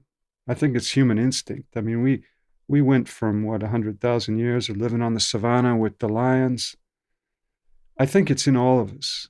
And the thing is, it's in our civilized life, you don't get called upon unless you go off to war, for example. But I was in the deep end and I had to find that instinct and revel in it. If I didn't, who knows where it would have ended up, right? Yeah. I certainly wouldn't have been happy with myself. So as in terms of rage, I would say no, because I'm quite cool headed. In fact, in times of extreme action, I usually make the right move. I don't know why, but it usually works out that way. And the reason I tell you this is because in these shootouts, people, each time someone's died, and the same thing happened to me as happened to them, but they went down and I didn't. So call it luck. I don't know. Maybe it's luck, some instinct. I don't know. But I wouldn't say it's rage. I think, I mean, to be honest, I think guys in prison, the guys who come to prison because they do things they like doing. I don't I don't look that in terms of psychological deep psychological reasons. I have a feeling you do what you want to do. So I remember each decision that I made, and I made the decisions. And I put myself in the situation. And nobody forced me to. In fact, it was going against all the common sense I learned, in my upbringing. I mean, I didn't have a bad upbringing. I've got no reason to exclaim that. But I will say, you got to have some excitement in your life. And I certainly got that in spades through this experience. Where do you go now you've been released? Well, are you talking my final release or No, my? no, we're just getting out of California Uh, Department of Corrections. well, consider the situation. I got released, and about half of the guys who were part of my tip have been released too. So we just basically formed a criminal gang out on the street, and went to the next level. Um, so when I say the next level, I remember one time we were called upon to, some Chinese restaurant owner hadn't paid a debt, and people were afraid to deal with him because of the triad connection. But we, out of San Quentin, we weren't afraid of anything. So we went over and grabbed him and, convinced him to do what he should. But the problem is, of course, the more ripples in the pond you cause, the sooner comes the attention of the higher levels of law enforcement. So did you have to leave California in a hurry rapidly, eventually? rapidly. Rapidly. Yes. What gave you a heads up that something was going to go down? You felt the need to leave? Well, I mean, in my particular instance, I was driving down the highway, and this patrolman pulled me over, and I had a gun in my bag. I mean, it was instant, straight back to San Quentin routine. So I thought, well, I'm not up for that. So I escaped from him and decided it was time to move to another country. And you chose Canada. Mm. And how easy was it just to move to Canada for you? It was no problem at all. We just got on the bus and crossed into Canada. You lone wolf in it now, or are your crimies coming over there with you Well, as well? they decided it was time. Two of them decided it was time that they might like Canadian vacation too. So. And these are the notorious ones I've read about in Yes. certain articles. Yes.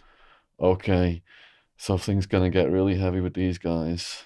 Well, there actually was a plan, but it was kind of there was a gold refinery that that I knew of in the Canadian mountains, and so we thought we might just just wander up there and see what was what. There was nothing particular dramatic about it, but it was But it never got to that. The Canadians had been, I guess they'd been informed. So basically, we stepped into a trap. What was the trap exactly? Well, the car broke down and I took it to a garage to be repaired. And when I went to pick it up, as I was talking to the garage owner, he started acting very strange and looking over his shoulder at this door. And I got bad vibes from him. So I sort of backed up a bit, and suddenly two guys in plain clothes burst out of the room and went to tackle me. And I backed away from them.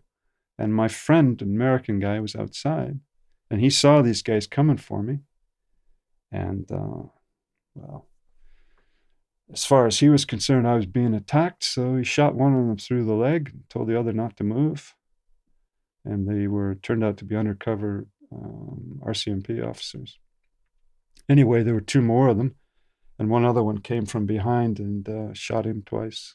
Shot him, and as I said before, he went down, but they'd clipped his back of his tongue, and so he was bleeding heavily. But unfortunately, he was on his back, and so in the 30, 40 minutes before an ambulance came, he drowned in his own blood. So. How did you manage to get out of the situation? Well, unfortunately, the guy who shot him then tried to shoot me. So I had this RCMP officer that I was sort of punching in the face regularly. And by this time, he was kind of punch drunk. And so I held him. I wanted to hold him in place so this other guy couldn't shoot me. And the other guy was sort of angling for his shot because, of course, their blood's up and they've already clipped one guy. And fortunately, the last policeman came out who hadn't seen all this drama, and he ran over and smashed me in the face with his pistol. And instead of being shot, I just had my nose broken. So that ended it. So you got arrested there? Yeah. And now what, are you charged with the same as your first case? Well, no, the Canadians don't like shooting policemen. So as you probably, I think you have the same rule in UK. If I shoot you in the leg, that might be assault with a deadly weapon or aggravated. What's the term? Don't know exactly. But if I shoot a policeman in the leg, that's attempted murder.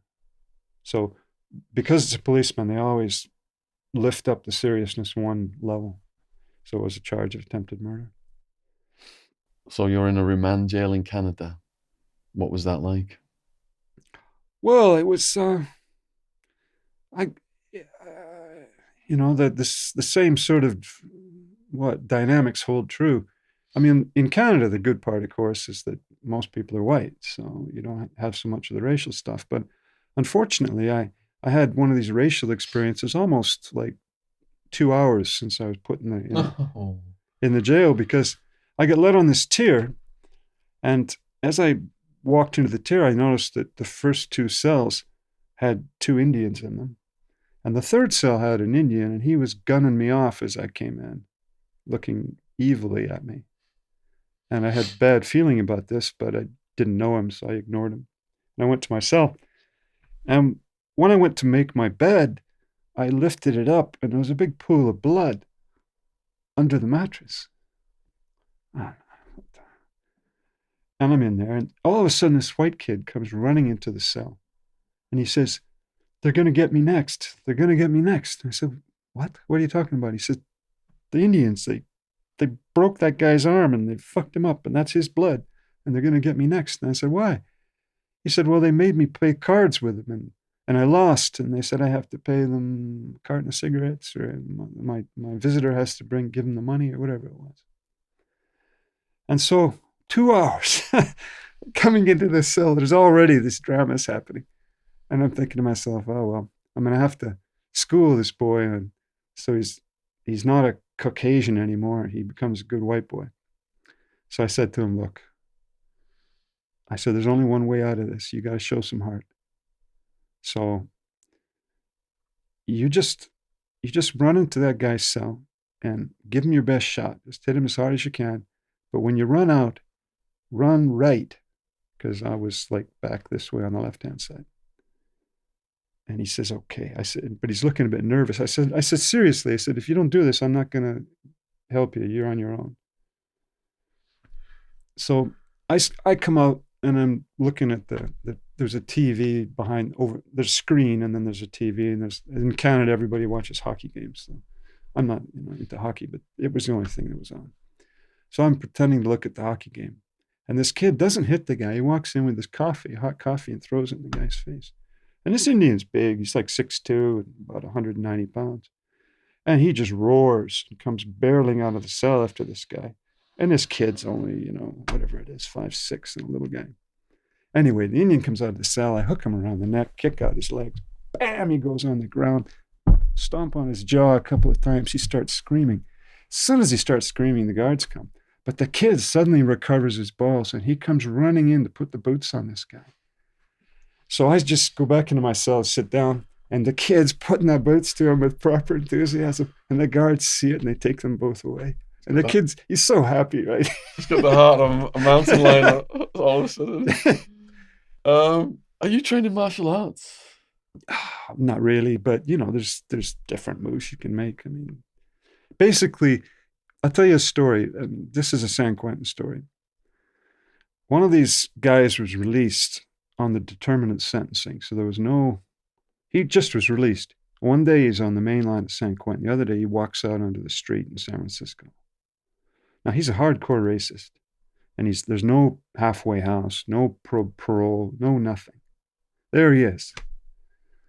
And he walks down the street and he sees this beautiful white girl, long blonde hair, walking with a black guy. And he walks over and he says, "You fucking nigger," right? And, well, the black guy, though, is cool. He looks at him and he says, "I'm rated number 3 in Taekwondo." No, was it Taekwondo? I don't remember now. In California, which in California is pretty significant. Before he can even finish the sentence, the guy just puts a blade right in his heart. Bloody hell. Because it doesn't matter how much martial arts you know. If you live in a middle-class society, you're not jungle instinct hot. Yeah. If you're on the San Quentin main line, your instincts are like wild animal instincts. Yeah. You see each movement. You see who's doing what. What's he doing? How's he standing? Like this guy standing here, he's not threatening me. It's okay. Mm-hmm. You're sitting in the chair. You're looking around. What's a weapon? What isn't? Mm-hmm. And that guy killed him. One shot to the heart before the Taekwondo guy could even finish his warning, right? So the things calm down in the jail in Canada now, or does it keep? Well, no. Unfortunately, I went to the maximum, and it's called Kent Maximum, and it was like San Quentin, except there were only 150 guys. This is prior to sentencing. No. This is after sentencing. Okay, so how long were you on remand before you got sentenced? It was about 4 months, I think. 4 months. And what is your new sentence? Oh, I've got one interesting tale to tell you. I go up, because this gunfight happened way off in the mountains in Canada. I go up to that little town, to the county court, and there's my trial. Anyway, I'm leg shackled, handcuffed, and I get put into the waiting room, beside the courtroom, and the police are standing outside. And guess who's sitting beside me on the bench? The big Indian. And he doesn't have any handcuffs or leg shackles. Oh. He's sitting there right beside me, and I'm handcuffed and leg shackled. And I thought to myself, I'm in for a beating here. This boy, he knows it's me, and he's going to give it to me for sure, because he's got nothing to lose, right? And I just don't know what I'm going to do, because they've shackled me to a belt, like hand shackled to a belt, plus leg shackled. So the best I could do would be to roll up in a ball, I suppose, and just kind of wiggle around on the floor. And he looks at me, and the biggest cheese-eating grin, he says, "I got some Hank books. You want to read some Hank books?" And he was as friendly as pie. He was offering me cigarettes, and I thought to myself, this is really strange. I couldn't figure it out. And then I realized we were taken into court, and he was charged with raping a minor, I think some 13-year-old girl. Mm. And he realized that I was in the courtroom with him. You were a witness. I was a witness to what he really was in for. Mm. And so his like ultra macho bullying and fucking up these white guys was obviously a play to make himself look tough. But now I had the goods on him. Yep. And he was trying so hard to be nice, right? Anyway, I go back to the remand center, and the same kid was there, and I said, "You'll be interested in this." And I told him the tale, and boy, the posse was out after this guy after that. Really? Because in Canada, of course, they have the same hatred of child molesters and such like. I think it's universal. All right, so what was your sentence then? I had a 10-year sentence. And how much do you have to serve on that in Canada? Well, the mandatory release is 2/3. They can, however, you go in front of the parole board on that about 3 years and 3 months. So 1/3 you go in front of the parole board. I did the full mandatory. So. And which prison did you end up at? Well, I was in Kent to begin with, and Kent was the maximum. And in Canada, in the West Coast, in British Columbia, they have a different demography. They don't have the racial problem because most everybody's white. Some Indians, but most everybody's white. The problem in Canada is in the West Coast, there's just an amazing number of drug addicts. So the prison is filled with drug addicts. Now, drug addicts make about the worst prisoners in the world because they combine being sleazy with being weak, with ratting people out easily, with being selfish and greedy, and I mean they haven't taken on the convict ethos, put it that way. So I felt like I had really fallen backwards in terms of the people you were sharing your space with. To be honest, I'd rather be around bank robbers and people like that than drug addicts. Was it much less violent than California, though? Well, interestingly enough, it was pretty violent. Was it? Because in Canada, Canada doesn't have the gun crime that America has, even though they have the same number, of guns held by people. But Canada does have a pretty violent subculture. So Canadians play ice hockey, and ice hockey is basically assault with bodily harm as a sport. I don't know if you've ever watched it. Yeah. Canadian ice hockey is, and so there was also another level, is that the worst criminals from Quebec would be sent to the West Coast. Now, Quebec has a serious underworld culture. We're talking anything that New York has, Chicago has, Montreal has. The same level of, mob assassinations and, organized crime. But Quebec is particularly famous for high-powered robbery, armored car robberies with machine guns and all that kind of stuff. And so those kind of guys, they didn't want them in Quebec. So in California, we called it bus therapy.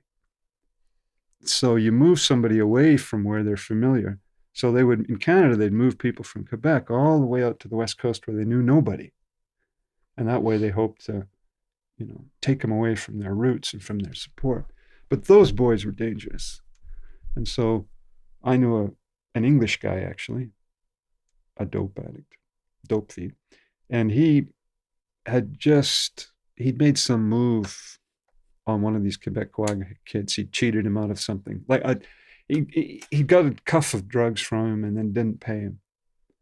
And the Quebecois just stabbed him right away. As soon as he didn't pay, didn't have the money, he just pulled the knife out and stabbed him. And this English guy was just standing there, almost died.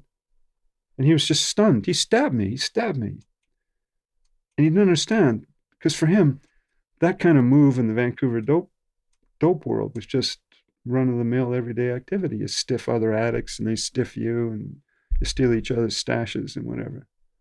But for those guys, they played by San Quentin rules. So it was a dangerous place. I mean, this American guy had, like me, escaped and jumped the border, got in a shootout with the police there in Saanich. But unfortunately, he had a 410 shotgun with birdshot. So he shot the policeman with birdshot. But all that did is make him angry. So when they had him cuffed, they had him on the ground, and the policeman's partner came up, put his pistol to his head, and pulled the trigger. Now, this American, luckily, when the gun went to his head, he shifted his head by 45 degrees, and it just blew out the skull and eye orbit, and he lost his eye, but he didn't die. And they put his head back together, but it was like a teacup that had been glued. You know, they had pins and things, and he couldn't take a shot to the head. And so they put him in the maximum. And unfortunately for this guy, he had a disconnect in his head between who he was now and who he had been. He had been a hope-to-die gangster, an escaped convict, and all the rest. But now he was essentially a cripple. And that disconnect caused what came next. The dope addicts, the dope fiends were watching him, and they knew he had some smoke. So they robbed his stash. And he found they robbed his stash. And so he went and put, if you can believe this, he put a sign on the bulletin board saying, "I know who did it, and you'll get yours." Now, there's one thing you do in the joint is you never threaten anybody. You either do it or keep quiet, but what you don't do is broadcast that you're going to do it. So he went and did this. And so the dope fiends, they knew this guy was an outright psycho. This guy had beaten an old woman to death because she complained about his Def Leppard music or something like that. Anyway, he was in there, and all he did was just point him in this guy's direction. And he ran in with a weight bar, and he broke the guy's arms and broke his legs, and then whacked him in the skull, shattered his skull again. So I wouldn't say that prison was particularly peaceful. Did anyone try and test you? Well, again, I was looking like I looked in that picture. That was taken from the Canadian pen. Yeah. And gunfights with the police, the newspapers. I sort of had my mana intact. But of course, they're watching. And a couple of times they tried to trick me into stuff. For example, one time they saw that I was running. I used to run a lot around the track, my weight partner and I. And so one of these guys sent one of these Quebecois fellows up to me, and he said, "You got a lot of money on your books." Because at this time, unfortunately, the inmate committee members had access to how much money everybody had on their books. And they saw, I had a job sort of teaching remedial students with this prison educational program, and they paid me real money. They paid me like $1,000 a term. Wow. Which for prisoners was huge. And he says, "You're the richest inmate in the joint." And I went, "Oh, shit. Oh, no." So these guys thought how they're going to get me. They saw I was a runner. So they sent this guy to me, and they said, "There's some guys want to make a bet, want to make some bets." I said, "Well, what do they want to make bets on?" He says, "They bet they can beat you running." He says, "And they're liable to put up money, real money on this." And I said, "Well, how much money?" He says, "Well, I don't know. How much would you be willing to go for?" And so we talked some more, and the deal is they've got these one tall, lithe, sporty Indian, and then this half-black guy who's like an antelope. He's naturally athletic. But the thing is, I'd never seen them run before, so I didn't know if they could go the distance, or if they were really fast and they'd smoke me, or what would happen. So I decided to try and hedge my bets, and I said, well, can I pick out 2 other guys from my team? Seeing as how you got 2 on that team, can we have 3 on our team? And they said, sure, because they didn't think anyone else could run. So they come down to it and they say, okay, we're going to have a race. How much money are we putting on it? And I say to this Frenchman, I say, because I'm thinking to myself, these guys are trying to set me up. But I thought to myself, if you're going to ambush me, I'm going to ambush you. So I said to the Frenchman, I said, take every bet, take every carton they want to put up. Whatever it is they want to bet, we'll cover it. And he was as happy as could be, because this was real activity, right? I mean, the joint, it's pretty slow the every day to day, but now they got something. They're going to have a real race with real money, and these people have real, I won't call it antagonism, but there was this sort of dope fiends from Vancouver on this side, and there were some big, like kingpins from Vancouver, guys who'd like arranged the dope, and they took the whole group, so they had a whole group there. Actually, much like the group you had, right? So the day for the race came, and everybody's out. They're on the bleachers. People are making side bets. All of a sudden, time is real. It's not you're in the prison. You're almost at the racetrack or something, right? And the race starts, and these guys take off. And this black guy, he was like watching an antelope run. He was just smooth and just like silk. And when I run, I go red in the face, and I'm chugging away, right? But it's a mile run, and these guys just take off because, of course, they want to look good in front of their mates, right? So away they go, and I'm thinking to myself, you boys, this is a mile run. I mean, do you run? Jog? No, I'm not that good. Well, a mile run's not like 10 kilometers. 10 kilometers you go at speed, but a mile run is a race. Anyway, so the race runs, and I come third, and my other 2 guys come first and second, and both these guys don't finish the race. So we smoked them. We got all the money. They paid up. They paid up because the sleazy dope fiends wouldn't have paid, but the money actually came from the kingpins. For them, it was just entertainment. Chump change. Yeah, it's chump change to just, be entertained in an afternoon. There's a bit of buzz. Everybody has a good time. So you said there was a few times they tried to trick you. What else did they do? Well, I used to run a book, like on betting, because the big problem in the joint is, debts. Like, you might want to bet a game, but do you really have a carton of cigarettes in your pocket to put up on the bet? But if you have somebody who'll take the bets and lay off the bets, who you trust, who'll pay up, that makes it possible. And I like to, in the joint, you're always looking for something to do. I mean, it's going to be interesting. And so betting on the games was a bit of being outside. It was like, the guys related to it. So I used to take bets. And fortunately, I discovered something which, of course, bookies probably already know. And that's that what you want to do is you want to catch a group of degenerate gamblers. I mean, complete addicts who can't help themselves, but who have money.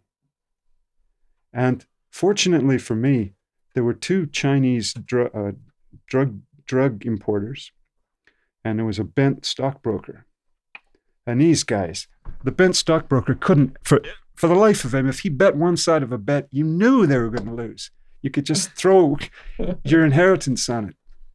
And so these guys, and so what happened, of course, is that, again, this group, the old kingpins, they start trying to overload me on one side to catch me out. Mm-hmm. Now, they were cooler than in San Quentin. In San Quentin, the prison gang might just come up on you with knives. These guys were pretty cool. They try and trick you into doing something you're already doing, but push you to go too far. Mm. So, fortunately, I was able to, because I had this money, I was able to fund it, and so I never got caught. So, outside of your entrepreneurial activity, what did you do to fill your time for the rest of your sentence in Canada? Well, I was really lucky because they had something called the prison education system. and it was out of the university in British Columbia, the Simon Fraser and the University of Victoria, and they had a group of um, how would you call them, lefties. Actually, one of them was English, Socialist Workers' Party, used to work for the BBC. And this group, they wanted to, they had an idea that teaching humanities to prisoners might awaken an awareness of the values of Western culture and that people would make the conscious choice not to be criminals. And so this ethos, they brought in humanities courses, literature and art and history and psychology and philosophy. And the idea was to, one, get prisoners to get university degrees. So they Did you already have a degree? No, I didn't. I didn't Okay. finish my degree because I went to prison. What subject was it you were doing? I was doing Japanese studies. Okay. But of course, the university wasn't doing Japanese studies. So I took, and anyway, I died and gone to heaven basically with this because, you know, the usual books in prison are dusters and just cheap, you know, murder fiction and sci-fi and stuff. But these guys were actually intelligent, committed people who were bringing in real books, and I would have a tutorial with a full professor from the university, one-on-one for an hour. I mean, just things that you'd never conceive of. Like if you were a paying student now, imagine you'd be lucky now if you saw your professor for 15 minutes. So you didn't just, you know. So with this prison education program, I got right into it. And I got my degree, and then I started teaching for them in the prison to the other prisoners, different things, mostly remedial stuff. And I got paid. And we started publishing a prison journal, and we got involved with bringing outside groups in, like students from the university doing criminology would come in, and we'd organize sort of get-togethers between prisoners and students so they could ask their questions directly with no mediation between, you know, books or teachers and such like. So it was really good. I mean, I've got to give those guys credit. Of course, the program's disappeared. It was defunded when they went back to the old punishment regime. But the prison education program from the University of Victoria was excellent.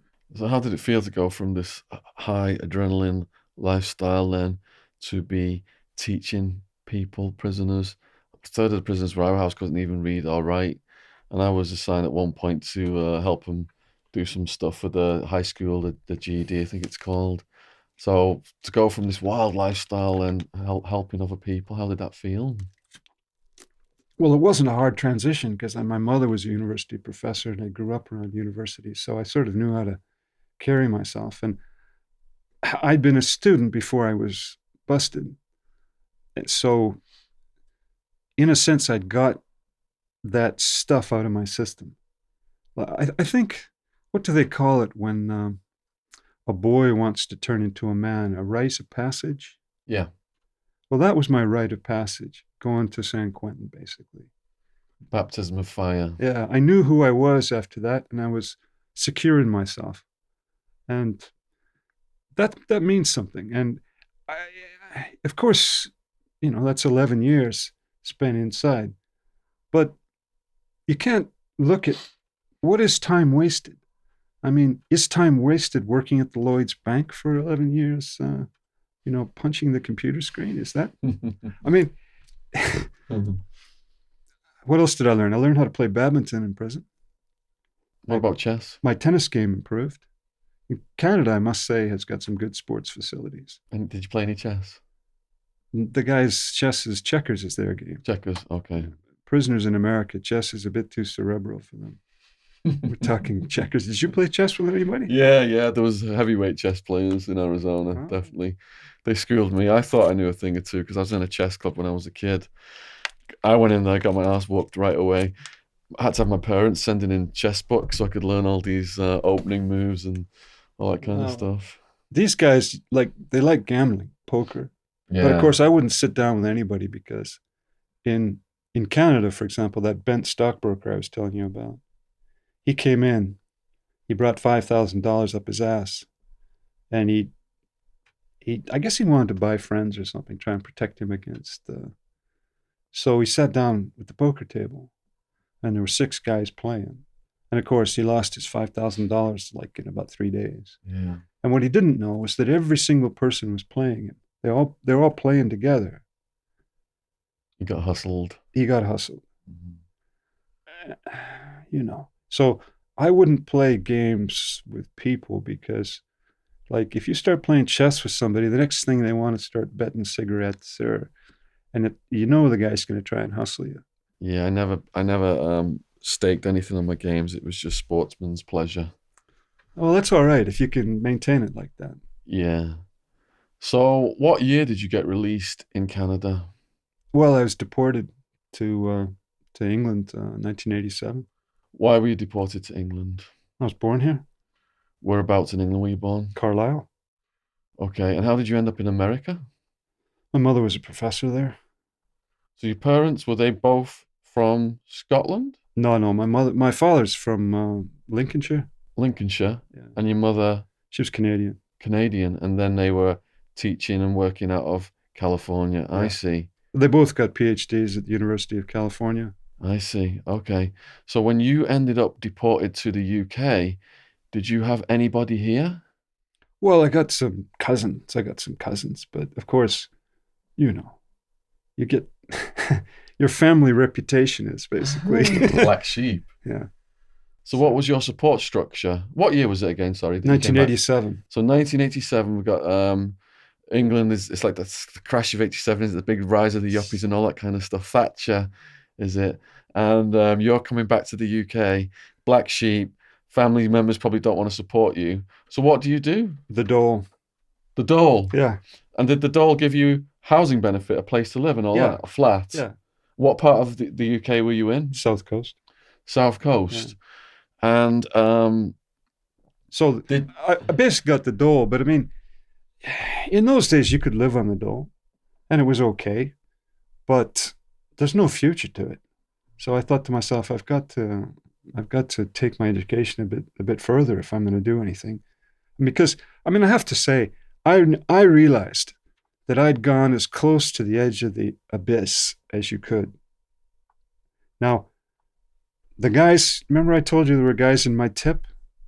Well, dead, life without possibility of parole, life, but another life on top of that. So that was the option.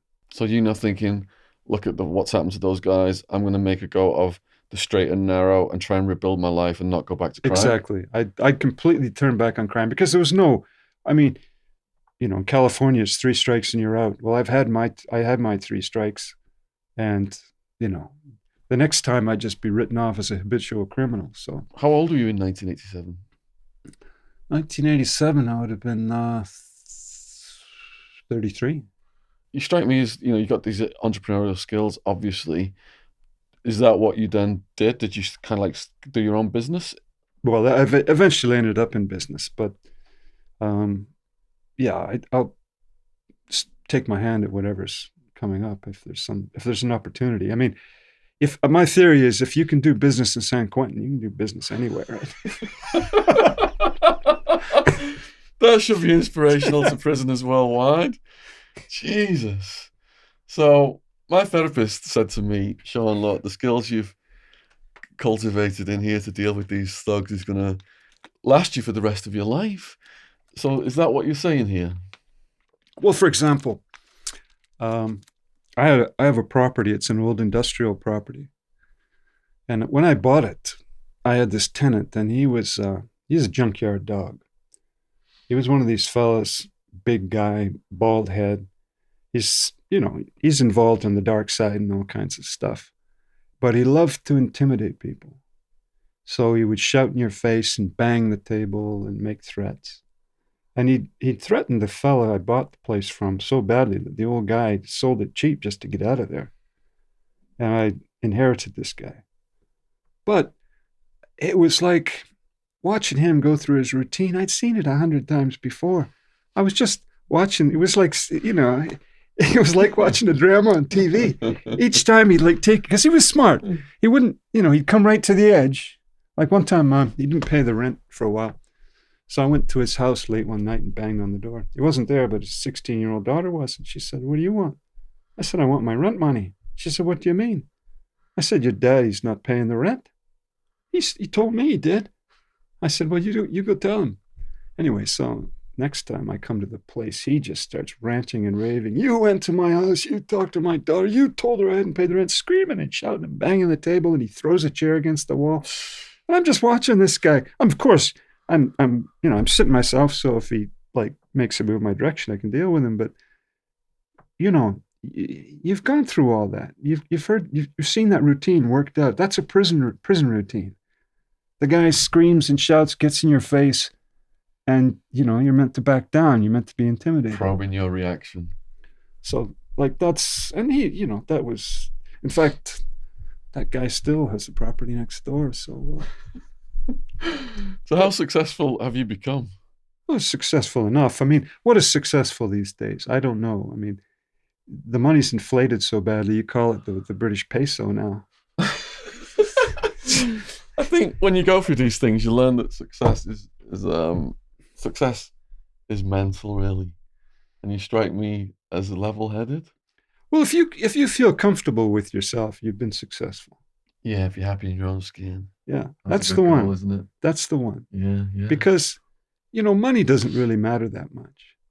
I mean, what difference does it make what kind of car you drive? Basically, they're all the same tech these days, whether you paid £50,000 for your car or 1,500. And, clothes or what else? I mean, you want to wear jewelry? I mean, life is, the simpler things are the ones that are the most pleasurable. Yeah. So enjoying the small things. And that's one thing prison teaches you. Mm-hmm. And that's one lesson that you learn, is that you can live in a small space. You can eat shitty food. You can put up with stuff. And so when you run into what comes in later, you hear these people whinging all the time, and you think, come on, I mean, you guys, you've never seen it. You've never lived it. Yeah. So I'll tell you what's going to happen next on YouTube then. People are going to be endlessly fascinated with your story. I'm predicting it's going to get a lot of views, and people are going to start to Google you, and the trolls and the skeptics, the floodgate is going to completely open, because they're going to find these articles that describe you as a James Bond supervillain with an IQ of 160. They describe your partner Hennessy as a serial killer, murdered multiple people, but was given a pass because of his drugs. Oh, that's Philip Thompson. Oh, that's Thompson. Sorry, let's correct that. Yeah, Thompson. Then they got him described as a serial killer who was doing okay, and you're trained in this Japanese martial art that you just basically, the police, when they're come up to you, you just cut right through them. And if that doesn't work, you just engage in shootouts immediately without any hesitation. And then there's also, they've got you pegged as the murderer of actress Valerie McDonald, which was a brutal thing that happened. There's allegations that she was raped, murdered, tortured, all this stuff. So these media, there was an article that came out about me a few months after my arrest, and it was everything I did and 10 times more. So I know how the media work. They want to get the clicks. They put all this stuff out there. But I guarantee that trolls are going to latch onto this. They're going to say, you've got this guy on your podcast. He's a murderer. This Valerie McDonald was raped and all this stuff and blah, blah, blah. So you've never, ever been convicted of any sex offenses. No. Let's just make this perfectly clear. Never convicted, never charged, never even questioned. Yeah. And I would never, ever have anyone on my podcast who was a chomo. So let's squash that one right away. So what would you like to say then about these hyped up stories and these allegations of you being involved in the murder of Valerie McDonald, the actress? Well, it started because when I got out on parole, my job was assistant hotel manager for this small residency hotel. And Valerie McDonald was one of the tenants. Now, couple of people came to me and complained about her and said that she's a prostitute. Considering the neighborhood, I wasn't surprised, and I wasn't particularly bothered one way or the other. The key point is she paying the rent? Well, she wasn't, and nobody else were either. They were on rent strike, which is the reason we were drafted in to, shall we say, solve the rent strike problem. So we went about our business, and after about 2 or 3 weeks, the ones who wouldn't pay were tossed out, and the ones who did pay stayed. Now, she didn't pay, and she disappeared from the scene. You fast forward, it turned out that not only did she disappear from the scene, she disappeared completely. And her parents, it turned out, were politically connected in Oregon. And they had some juice with the legislature. And they came down to try and find out what happened to her. And they hired a private investigating company called Paladino, I think. Quite a famous one. Now, what Paladino did was they had this couple who had money, who were desperately wanted to find out what happened to their daughter. And they took these people on the magical, miracle ride. And they would bring ex-convicts up who said they knew us and said that she was tortured for days in this place, and they this and that and this and that. And I think they squeezed $200,000 out of this couple. Jesus. And of course, to get that kind of money, the PI has got to continue to have a new lead and so some junkie thief would say, oh yeah, I knew those guys in Quentin. I saw them outside. And yeah, they said to me, have you got some cyanide? Or, this kind of stuff. And of course, that would open up a new avenue for them to race down. And the long and short of it is that basically she told them that we'd murdered this girl. Now, in support of this theory is when I was arrested and they seized my stuff and Hennessy's stuff, they found Valerie's jacket and Valerie's voting registration card, and I think there was a suggestion, maybe a lock of her hair or some hair on her head or something like that. And of course, the circumstantial evidence jump as well. The only way you'd have had that is if you'd abducted her and killed her. But of course, what they didn't mention was the fact that Michael Hennessy, who was also an assistant manager of the hotel, had cleaned out her room. And that's presumably where he found the jacket and the voting registration. And it turned out that he'd been writing love letters to her or poetry or something. And so he might have had a thing with her. Now, she came from Oregon, and apparently they found her body somewhere in Washington. And the suggestion, the story that certainly her mother believes, is that we kidnapped her. This part's a bit confusing because they suggest that we kidnapped her in California and then buried her in cement and then took her where? Up to Washington to throw her in the river. The problem is, of course, for me, is that on the web, one guy says something and another guy just puts his block on top of that, and pretty soon you've got a magic castle. And as you described with the CIA and what was it? Black Ops running in Black Ops, Nicaragua, cocaine for arms. You guys were getting weapons licenses and selling arms to the Contras and all this stuff. And it's pretty. When I read that stuff, I thought it was interesting. I thought, wow, these guys are really up to something. And then I realized they were actually writing about me. It's just, I was just a college student who did something very stupid, ended up in prison, and I met Philip Thompson. And basically all these stories come from Philip Thompson. Now, he's a pretty enigmatic character. I couldn't tell you what's true or not. I never sat down on any CIA briefings. I don't remember President Reagan giving me the okay to smuggle guns. But It's a classic lesson in what happens on the internet when the net sleuths get excited. They're going to get excited over this, I guarantee. There's going to be all kinds of theories coming up. Is there anything that I've missed out, or anything you would like to say? Any final stories or anything in conclusion you'd like to say to the viewers out there on YouTube?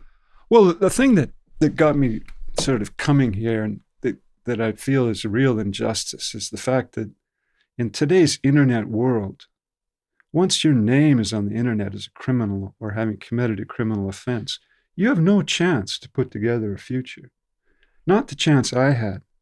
I had a chance because I got out before the internet happened, and I could put my life together before the internet was there. Just every single problem you get into is there for everybody to read.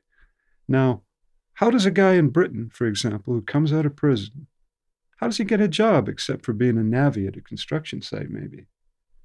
I mean, there's one of these advanced criminal checks made on everybody. You can't be a teacher. You can't work for the government. You can't be in the army. You can't. I mean, how does a person start a new life?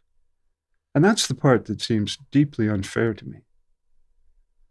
Yeah, it's a vicious cycle. I work with a charity called Prisoners Abroad, and for people like you in your situation, sometimes they come back to the UK and they've got nothing. They don't know anybody. They've been out of the country for years. Their families are overseas.